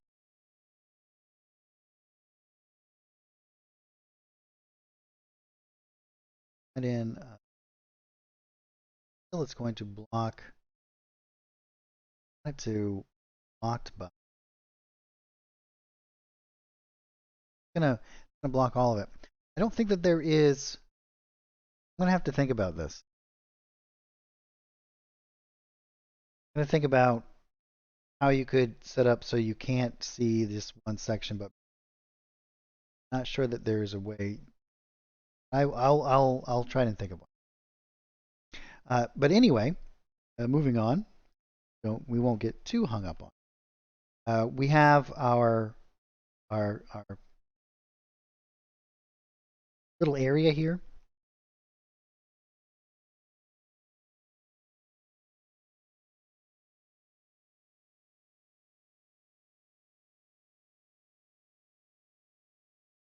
Yeah, like a lance. Like what we should be able to do is just to remove the section C beyond it, but not that one particular section. I don't know. I'll think about it and see if there's a. Oh, you know what? We could do it. We could do it visually, actually.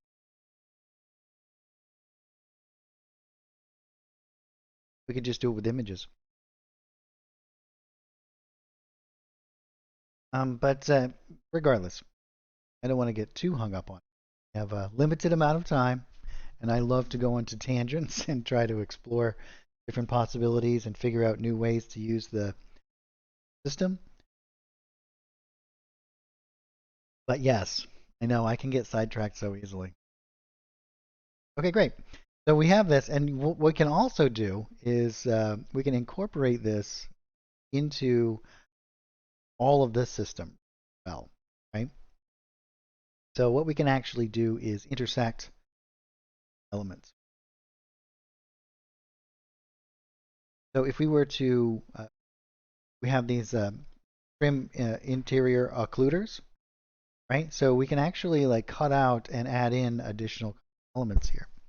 So let's say, for example, let's add in a door element to, even though this isn't really a door per se, we might want to have like a hanging or something, or we could even create this all the way through in the same kind of situation here, so that we are inside of occluders, but we want to separate this from here into there. We also want to be able to access outside of this into this area. I think we can use a door.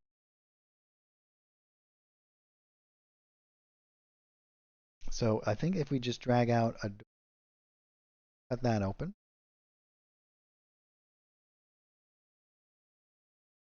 I'm going to move this.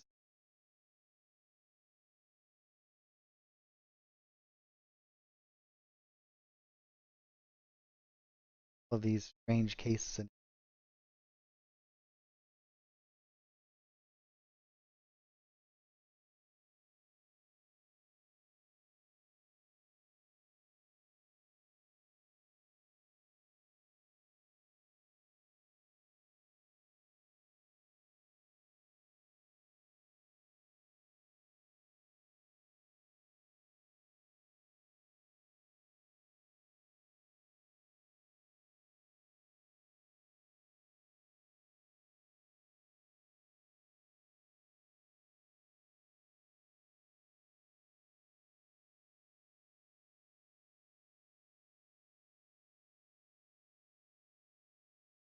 Yeah, that's kind of what I was thinking. We'll have to think about it.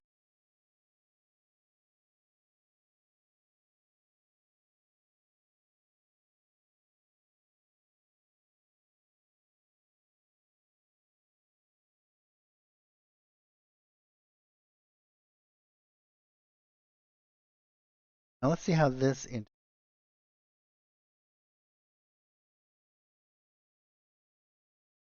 I wonder if the pit, maybe what we'll have to do, I know what we have to do. Now know what we have. We have to start over here. Let's grab all of this stuff. Now from this particular area, what we have to do is separate certain elements, other elements, incorporate them in. So we're going to go back to our pit. We're going to turn off its toggleable. Want it to, do we want it to block movement or no? Well, let's not. What we're going to do, we're going, whoop.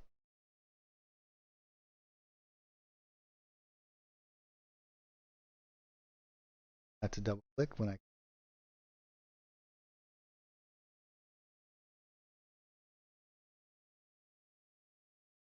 What we're going to have to do is add all.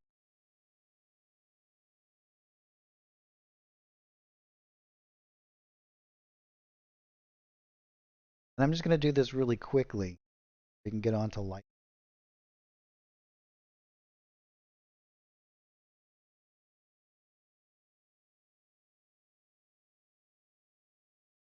And then we're going to have to add in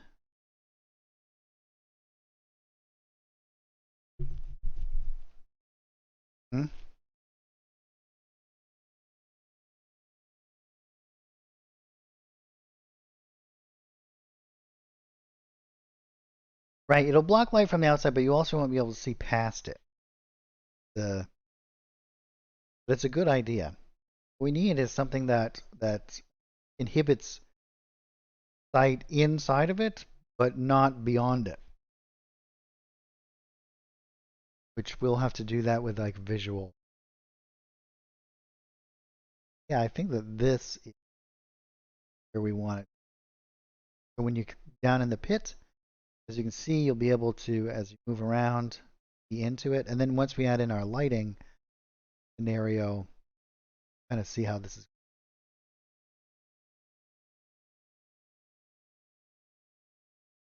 And then what we can do in here, in this particular, we can switch over to our terrain. And what a terrain does is, So this, I should probably go through these really quickly, just so everyone kind of understands what each. A wall is, it blocks all movement and all vision. Um, oh yes, dark vision, isn't it? Yeah, I agree.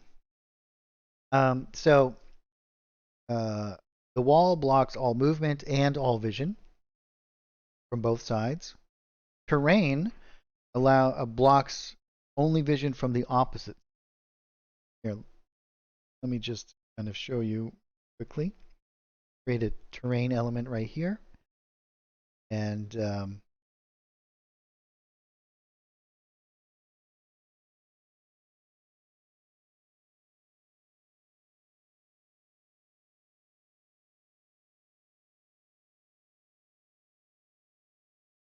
so what this does, and if we switch back over here, as you can see, he can see the object. Bob can. He can see the object, but he cannot see behind the object. Now, until he climbs up onto the object, and then he can see the other side. Now, you can set this up very complexly. And what I like to do is I'll divide this up. So I will create two separate iterations of the object itself. You can do really cool stuff with like crates for it, so that he can see. He'll have to move beyond a particular point in order to see on the other side. So how do we do that? All we have to do is duplicate. Click. Oh, we have our layer, and then I'm just going to snap here. Add this element in. See how this works from. Now this isn't going to change how it looks from this side. But what it will do is make sure that he still can't see on the other side until he's totally on top of.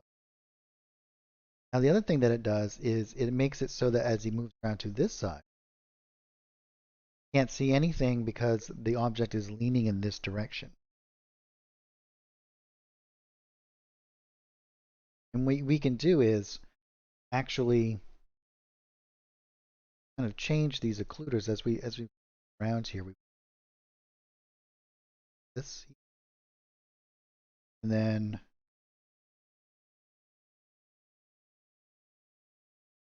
you can make very complex. See that this is a little bit wonky there, so let's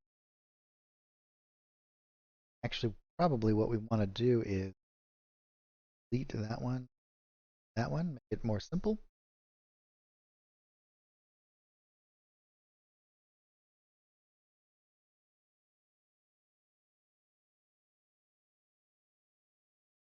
Yeah, that's pretty good.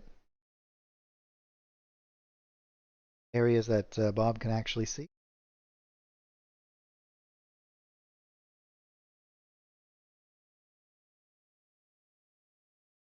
All down in the trench. Cool. Outside of the trench. And with this, like that, see that this has to be hidden when this is activated, or else you're going to get some actions. But that's no problem at all.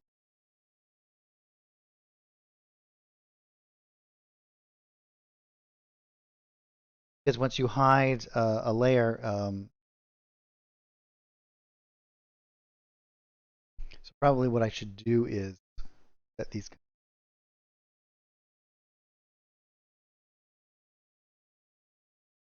Yes, you need to pay attention to. Yep, you're absolutely.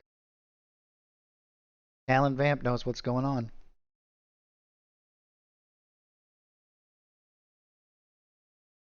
We have done many maps in the past. I think that I have one that's a pretty good example.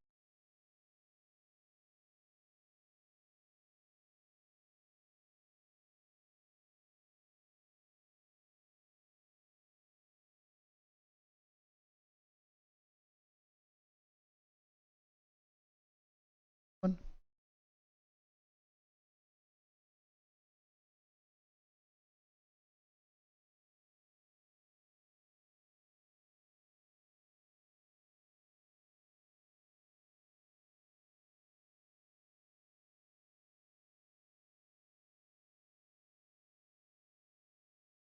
There's a winter one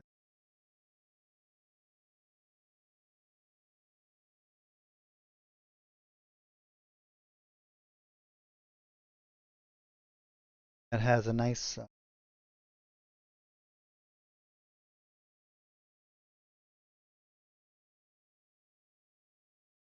I think that it's.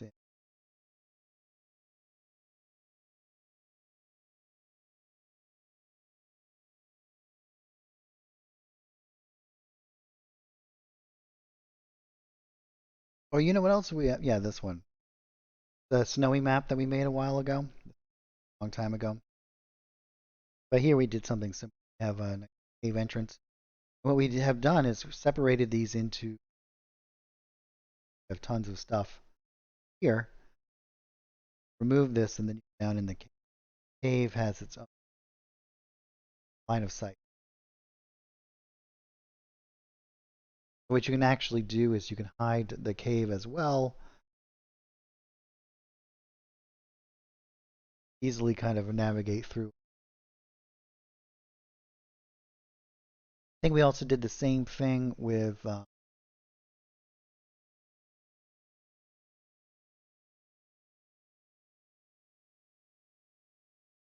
the jungle cliff one.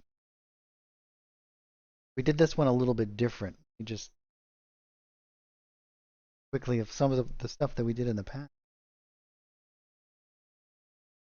See some kind of finished map. So here we did this nice jungle beach and cliff here. And we have a little cave entrance here. Here we have the cave, but we did the cave over to the. The reason why we did that is to avoid a lot of complex game. Basically, what you could do is.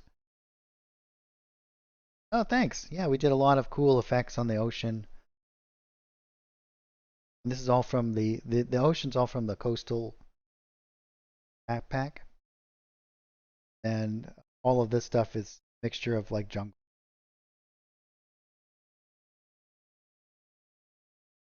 So you can see how complex these maps that you can kind of create inside of Fantasy Grounds. It's all made just inside of Fantasy Grounds. And what you can actually do is, if we were to uh,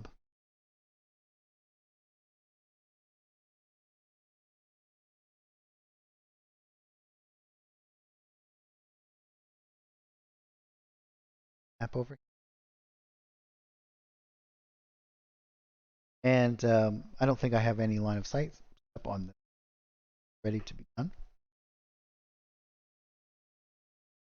Um, as Bob enters into the cave, the GM, if you hold down Shift, it doesn't player doesn't see where you're dragging them, and then you can just drag them,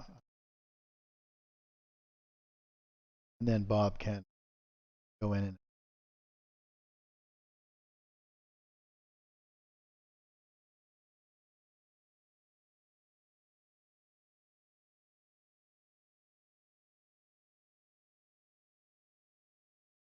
So there's lots of different ways that you can kind of set up all of those elements. They kind of work all in. Oh yeah, does it look like ET? As things have changed, it wasn't so angular back when we originally created it.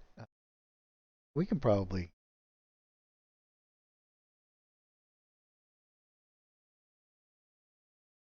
It wasn't so angular because of the change. We made this before the new painting system. Go into our cave here.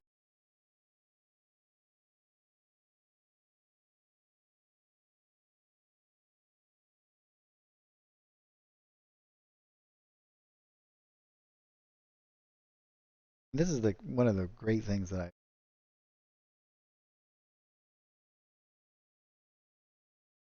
you come in here and make all kinds of adjustments.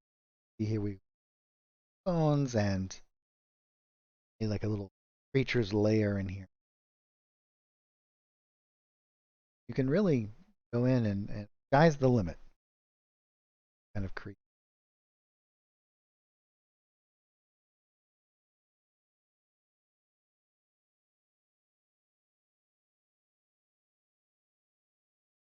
As you can see, this is before we had fill elements.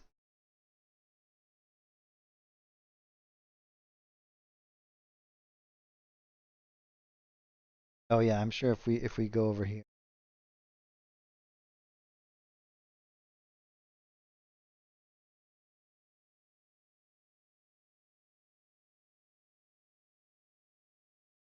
Yeah, somebody sneezed on the screen, all right. And it's amazing that it can handle all of that reproduction. Oh, anyway, let's get back to our lighting. So what we're going to have to do in order to do our lighting correctly, though, because right now we have just this set up for our hit interaction. We're going to need to create some actual walls in here. So I'm going to go over to the wall section.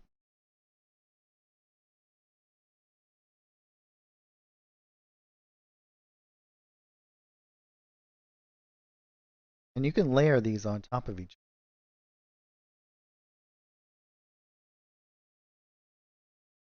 And again, I'm not going to do.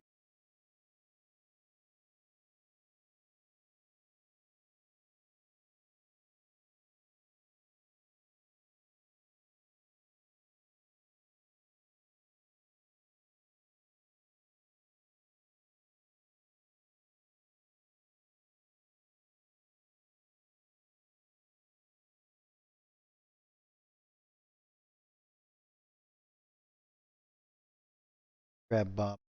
I'm going to need Bob in order to be able to see all of this. Right now we have ambient lighting on, and we need to go over to our ambient lighting area here.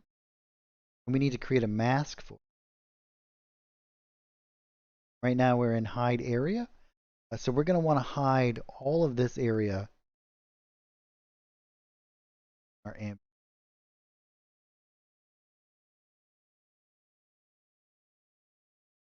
We should actually.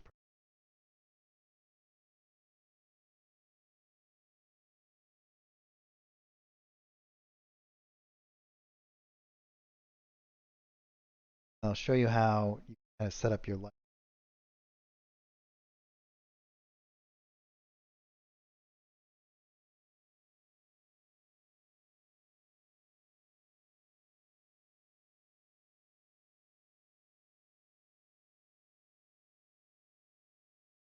Okay, so you've run into a problem making walls using just the line tool.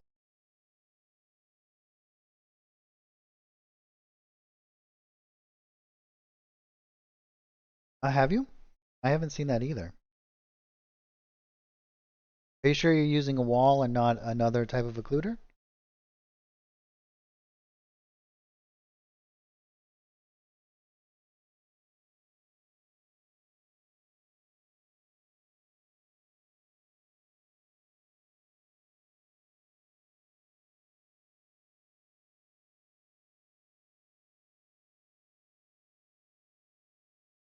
Interesting. Well, if you run into a case scenario like that, please let us know. That would be a bug. Be able to deviate. And I'm going to come over here. Let's just do grab a candle, drag and pop in right here. I'm going to want no flicker, and we want the range to be a bit larger here. Let's do.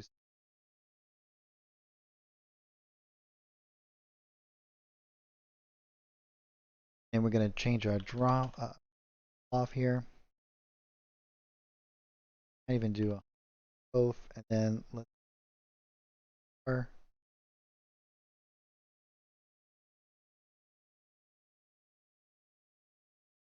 Here is our kind of like entrance light here.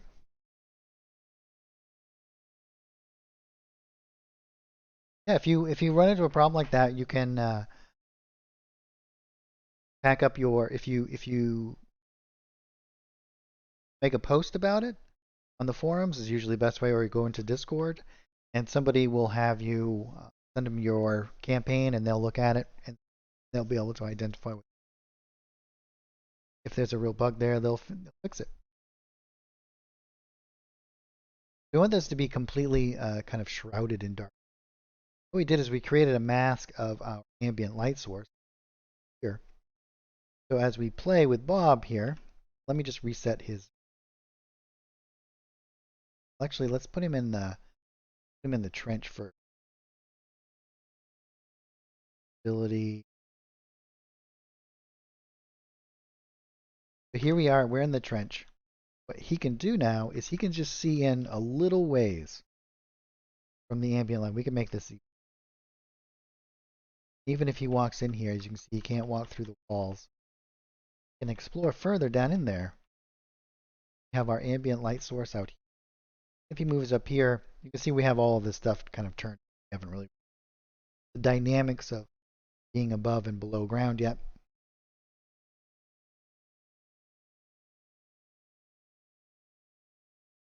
And I can show you next week on how we can alleviate all of these issues by doing. We won't use ambient light. We'll use we'll create our own light source. But for time's sake, we always seem to be running out of it. We'll create some nice little ambient light sources inside of here, and we'll give Bob a little bit. One of the things that I like to do is to create mood ambient light, not my ambient point lights.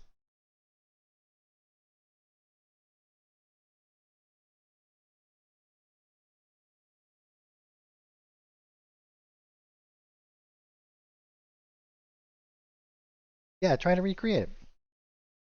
So let's just add in a couple of additional kind of soft lights in here. So we'll make sure we have our element selected here. Here's our light source. We have to unclick the guy so that then go back to the lighting system. Light, it doesn't really matter what you kind of place in here. We're going to make lots of adjustments to it.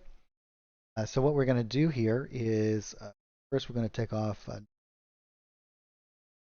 and the way that the system interacts with is works in conjunction with the rule sets. So you can have tokens hidden in darkness and whatnot, and it has to do with lots of different types of parameters. But I'm going to increase my dim area and fill up the maybe not like that. And I'm going to put my right all the way down to 0. We can have like this kind of very dim ambient kind of light source. Then I'm going to change my color here. Make it something like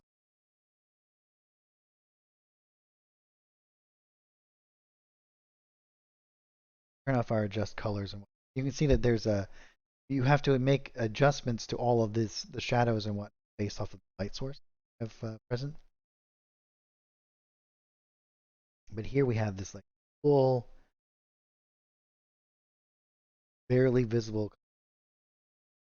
I don't even want to. I kind of like this idea, and we can turn off so it doesn't cast shadows.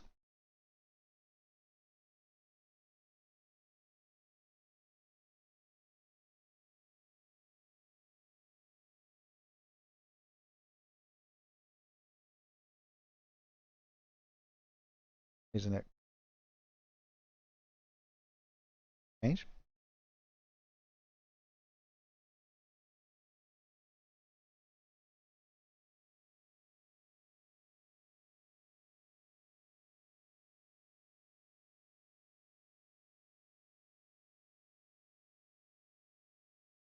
And we can one of the things that we can do is actually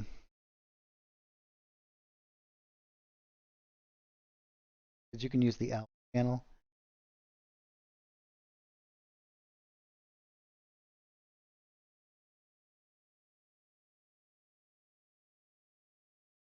Then if we grab Bob, see that we create like a really soft, like ambient area in here.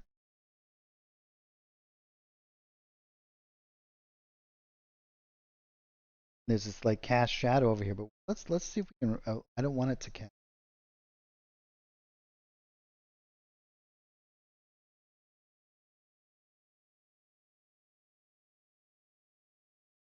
And delete.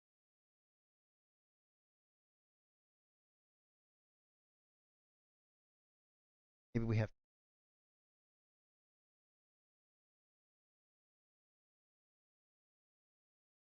time that I put it in. Cast. Be a bug. I'll.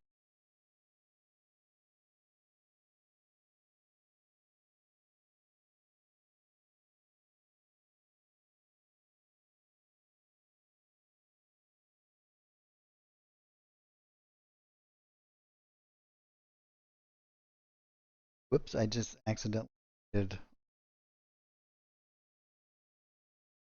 Try this again.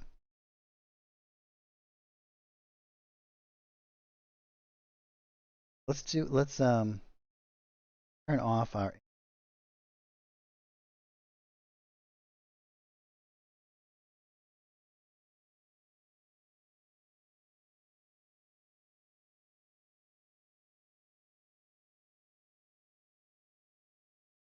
Recreate this very quickly.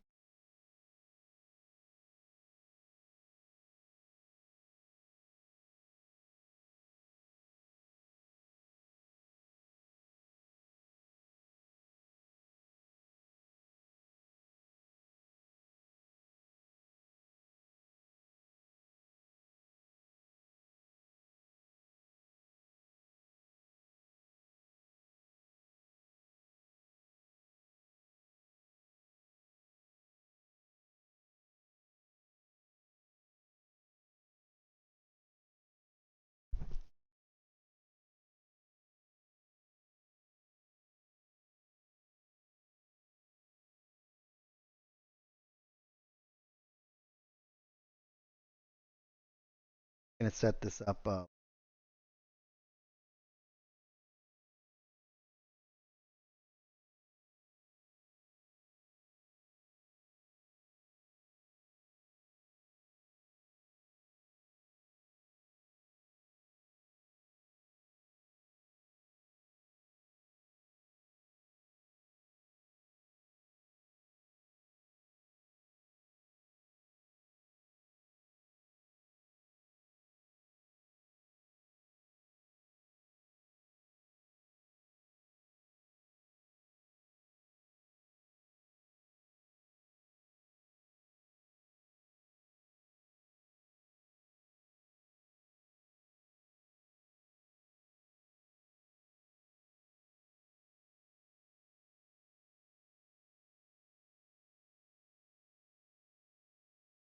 I was just thinking that we could.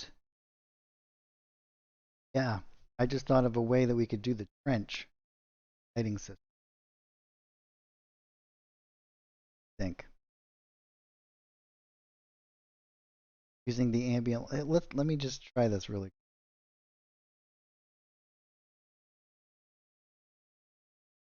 Think do this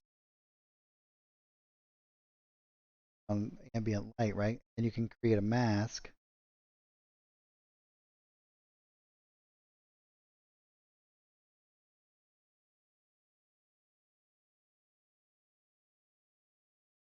Here, and then you have a separate layer here.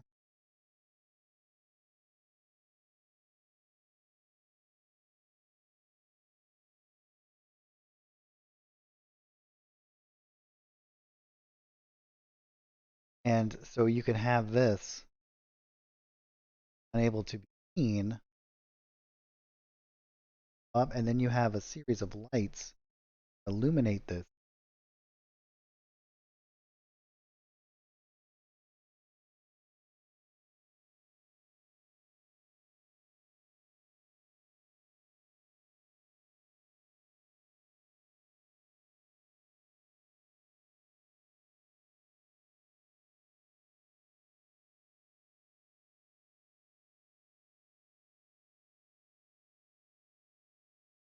Probably just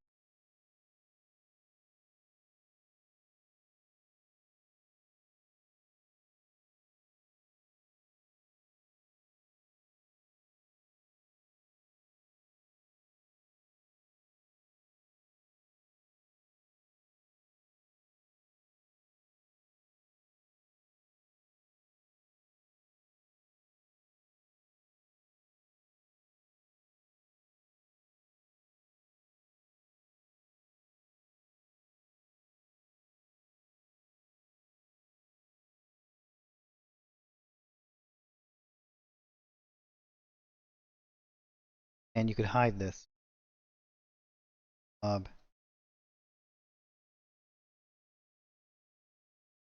could have an area where you can't see it until you get close, and you could. That would be one way that you could kind of interact.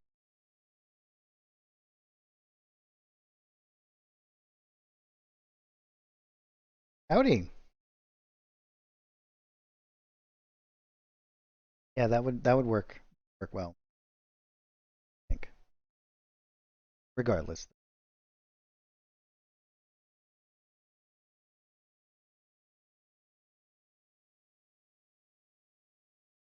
that mask.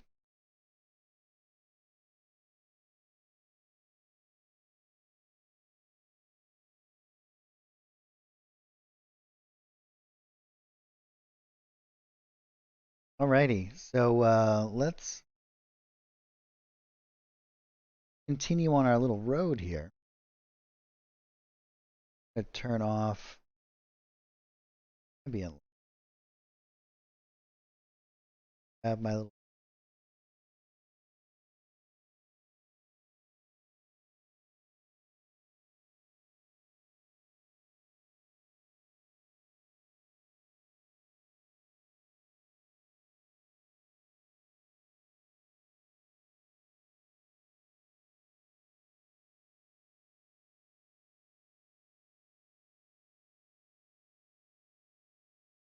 Change its.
Think what.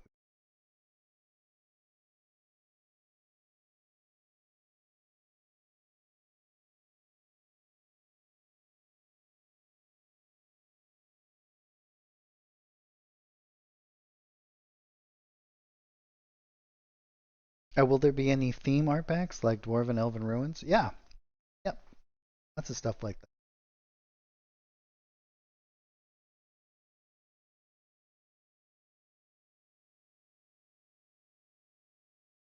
And then if we wanted to create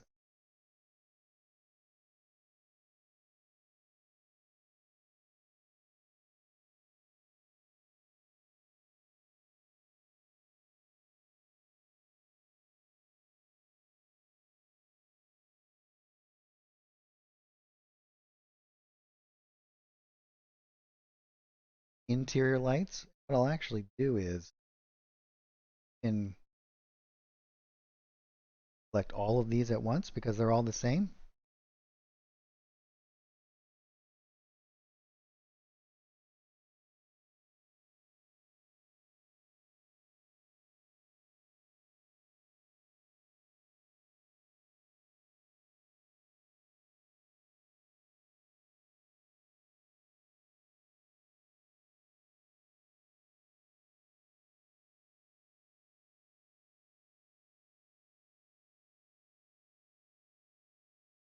Oh, you're having a problem with running Fantasy Ground?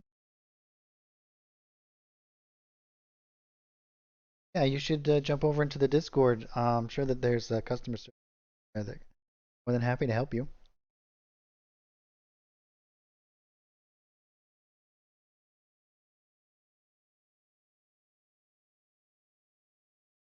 Sorry to hear that you're having issues. If you grab all of the different lightings at once, as long as they have the same parameters, you can adjust them all at the same. Yeah, that's fine. Somebody in customer service will be able to help you do that. Sure. Yeah. Just make a if you run over to the Discord, if you're a member of the Discord, you'll be able to, or you can just join it and which link to it right up above.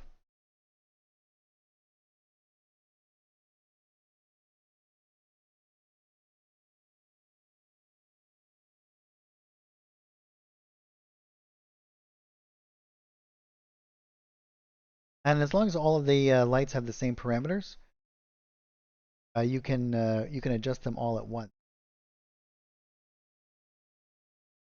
I think what we'll do here is make them a little bit softer in here.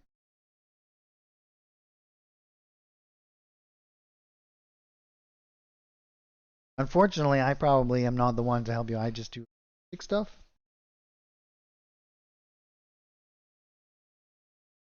So I probably am not able to walk you through any of the technical problems that you might be having.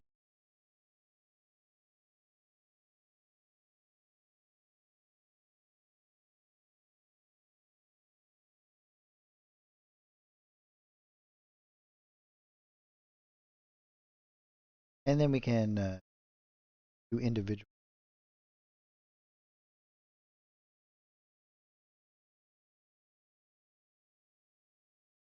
And then we can put in visual elements. And again, we can grab something. Yeah, I'm the Bob Ross.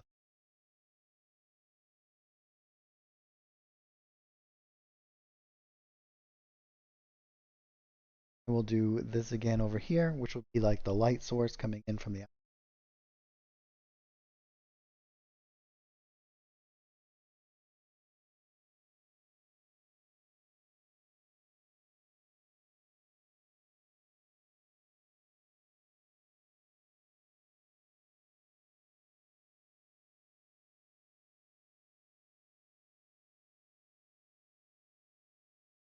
And what I'll actually do from this, we're going to be having a. We want light. We want to kind of interact with our system in a way where we're going to create a new light source. Instead of using our ambient mask, which will be seen when we hide the area, we're going to create our own light over here.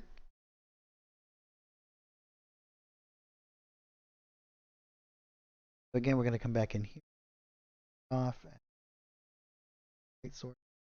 We're going to make sure that it's our map. And we're right.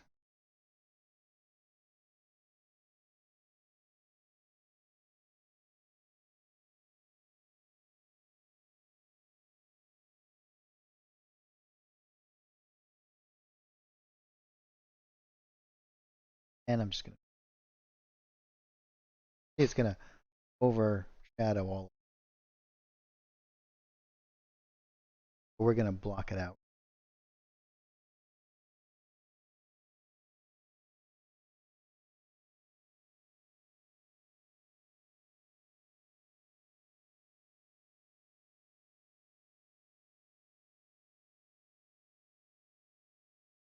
We also have shadow caster. I believe we can maybe just run a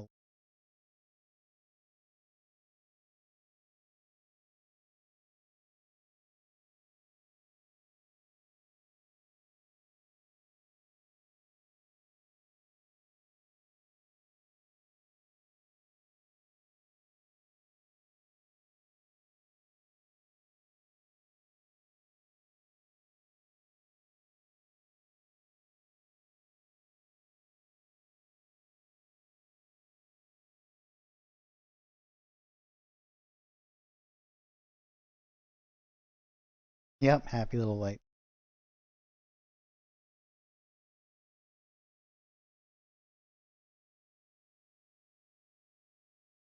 Tone this one down a little bit. You can actually do here, I think.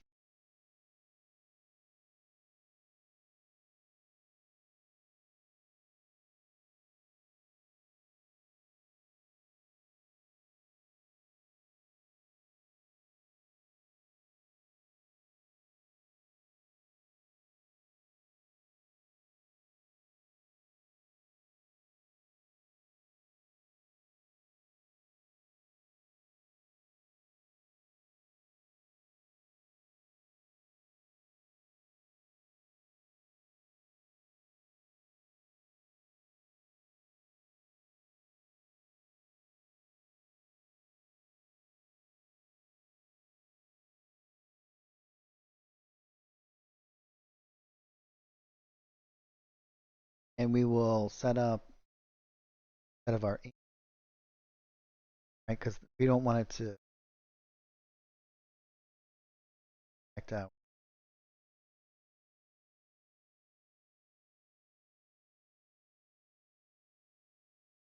Going to actually add in lights to this particular layer, so when we hide it, it hides those. We can do that right now. Add lights to this particular layer here. And then when you hide this layer, boom, then you will have, what we'll do is we're just going to add in shadow occluders. This particular light, or these we want. So when we have this one here, here we'll have our normal above ground, and then boom, we'll go below ground. This way, do grab these lights, add another one.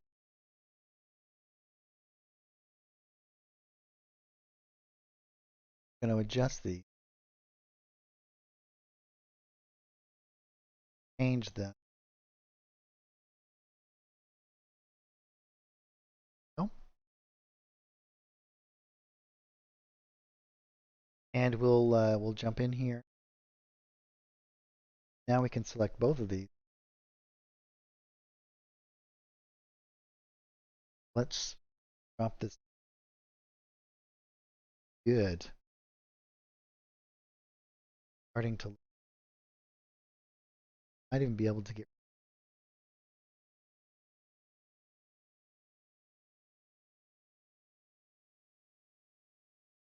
Yeah, so that'll work out perfectly. We have these ones which are hidden, so we do above ground, like, and then as soon as we hide this one, now below. And we'll have to divide up our just colors. So now let's grab our buddy Bob again. Map.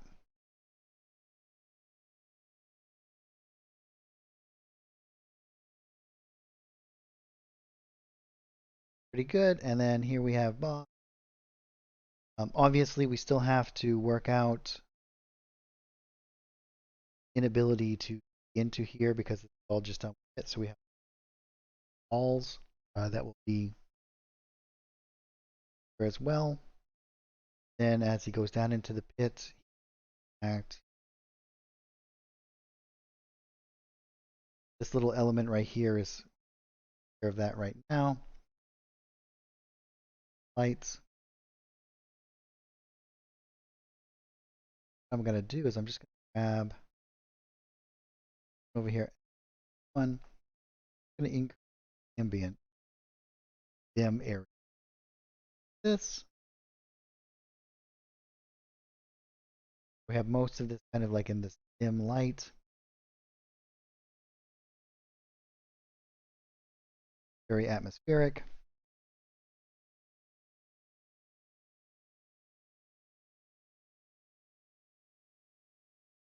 We are up. Yeah, that's starting to look really good. our lighting system.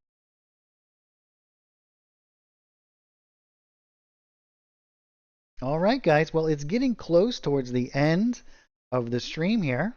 I just want to say thank you guys so much for hanging out with me today. I love my Saturday afternoon streams.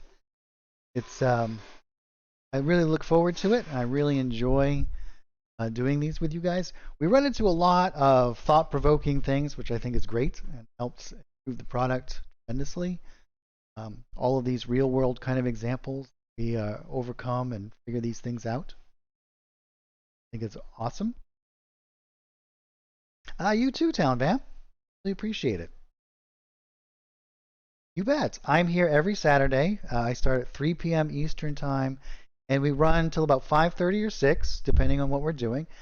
So this next week, we're going to be finishing up this map, this World War II kind of bunker thing. We're going to add in some different elements and do stuff on top of it. We're going to get it totally finished with all of our lighting systems working properly so that we can hide things and move things around. I think we'll do a building on top. Maybe we'll do a ruined building. Oh, you know what we should do on the top? We should do like a ruined building with maybe undetonated bomb in the center, like from a aerial thing, kind of like sticking up out of the ground, like that. And maybe I'll actually make a barbed wire asset this week. Throw that in there. A World War II art pack. But great. Thank you guys so much for hanging out with me. I really appreciate it. Is there any questions? Is there anything else that I can help you guys with before I kind of sign off? You guys have any questions, or if there's anything that... Oh yeah, we could do steampunk.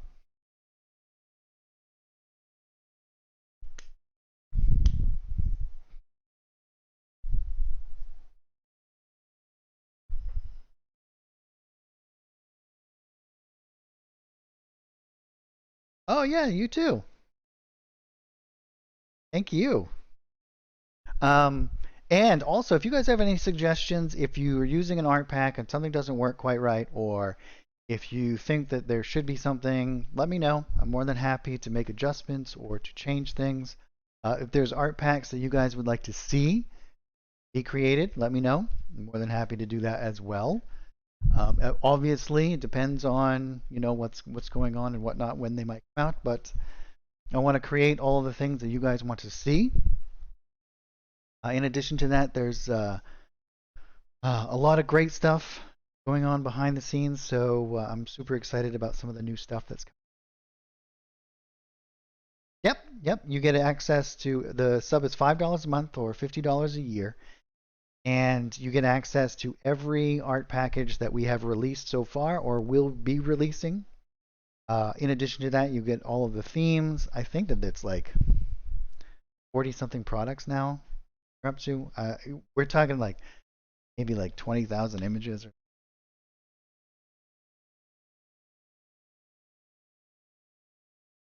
But yes, get access to all of it. Great. Well, thanks guys so much. And if there's no questions, going once, going twice.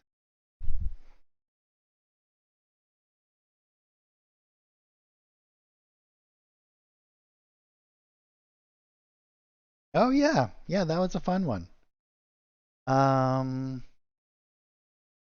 If you know what? If you can't find it, I'll look it up next week and I'll have a link for it.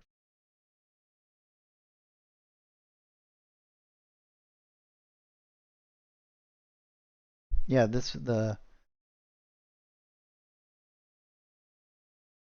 we've created so many great.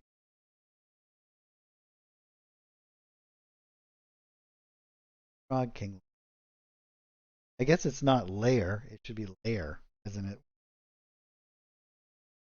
See how my mind gets.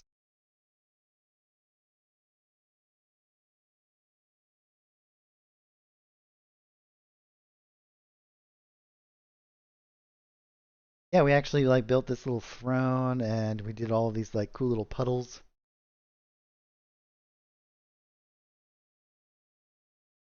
This one too, I think, has got.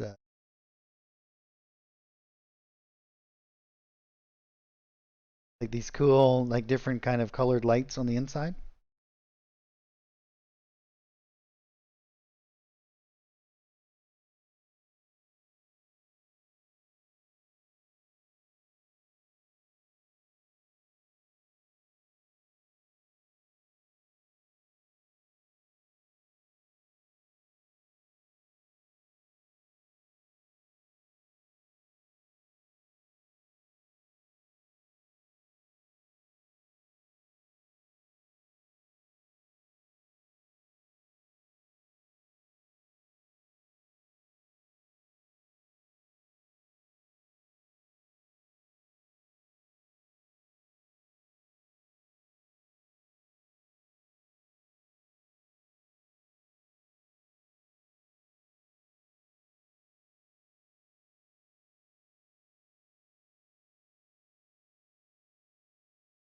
Oh, yeah.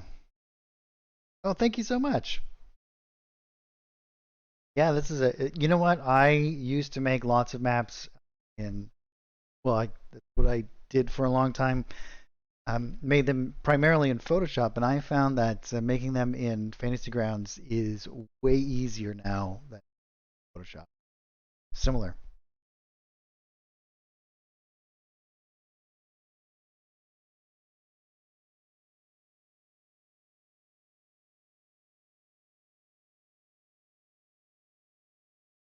Yeah, we've made some really great. I don't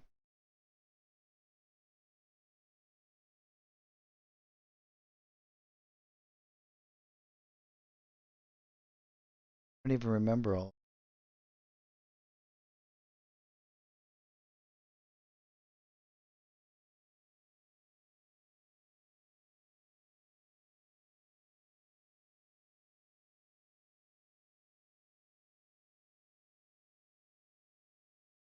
And dungeons.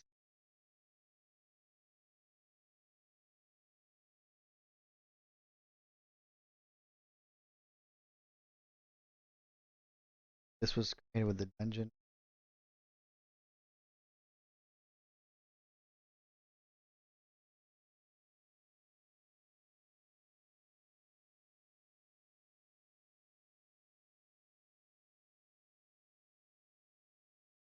Here we did like mist on the floor.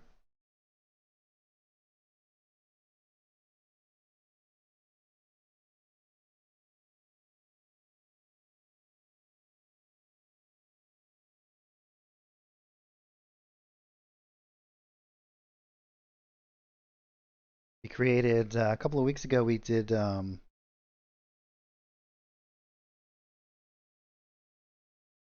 Spelljammer stuff.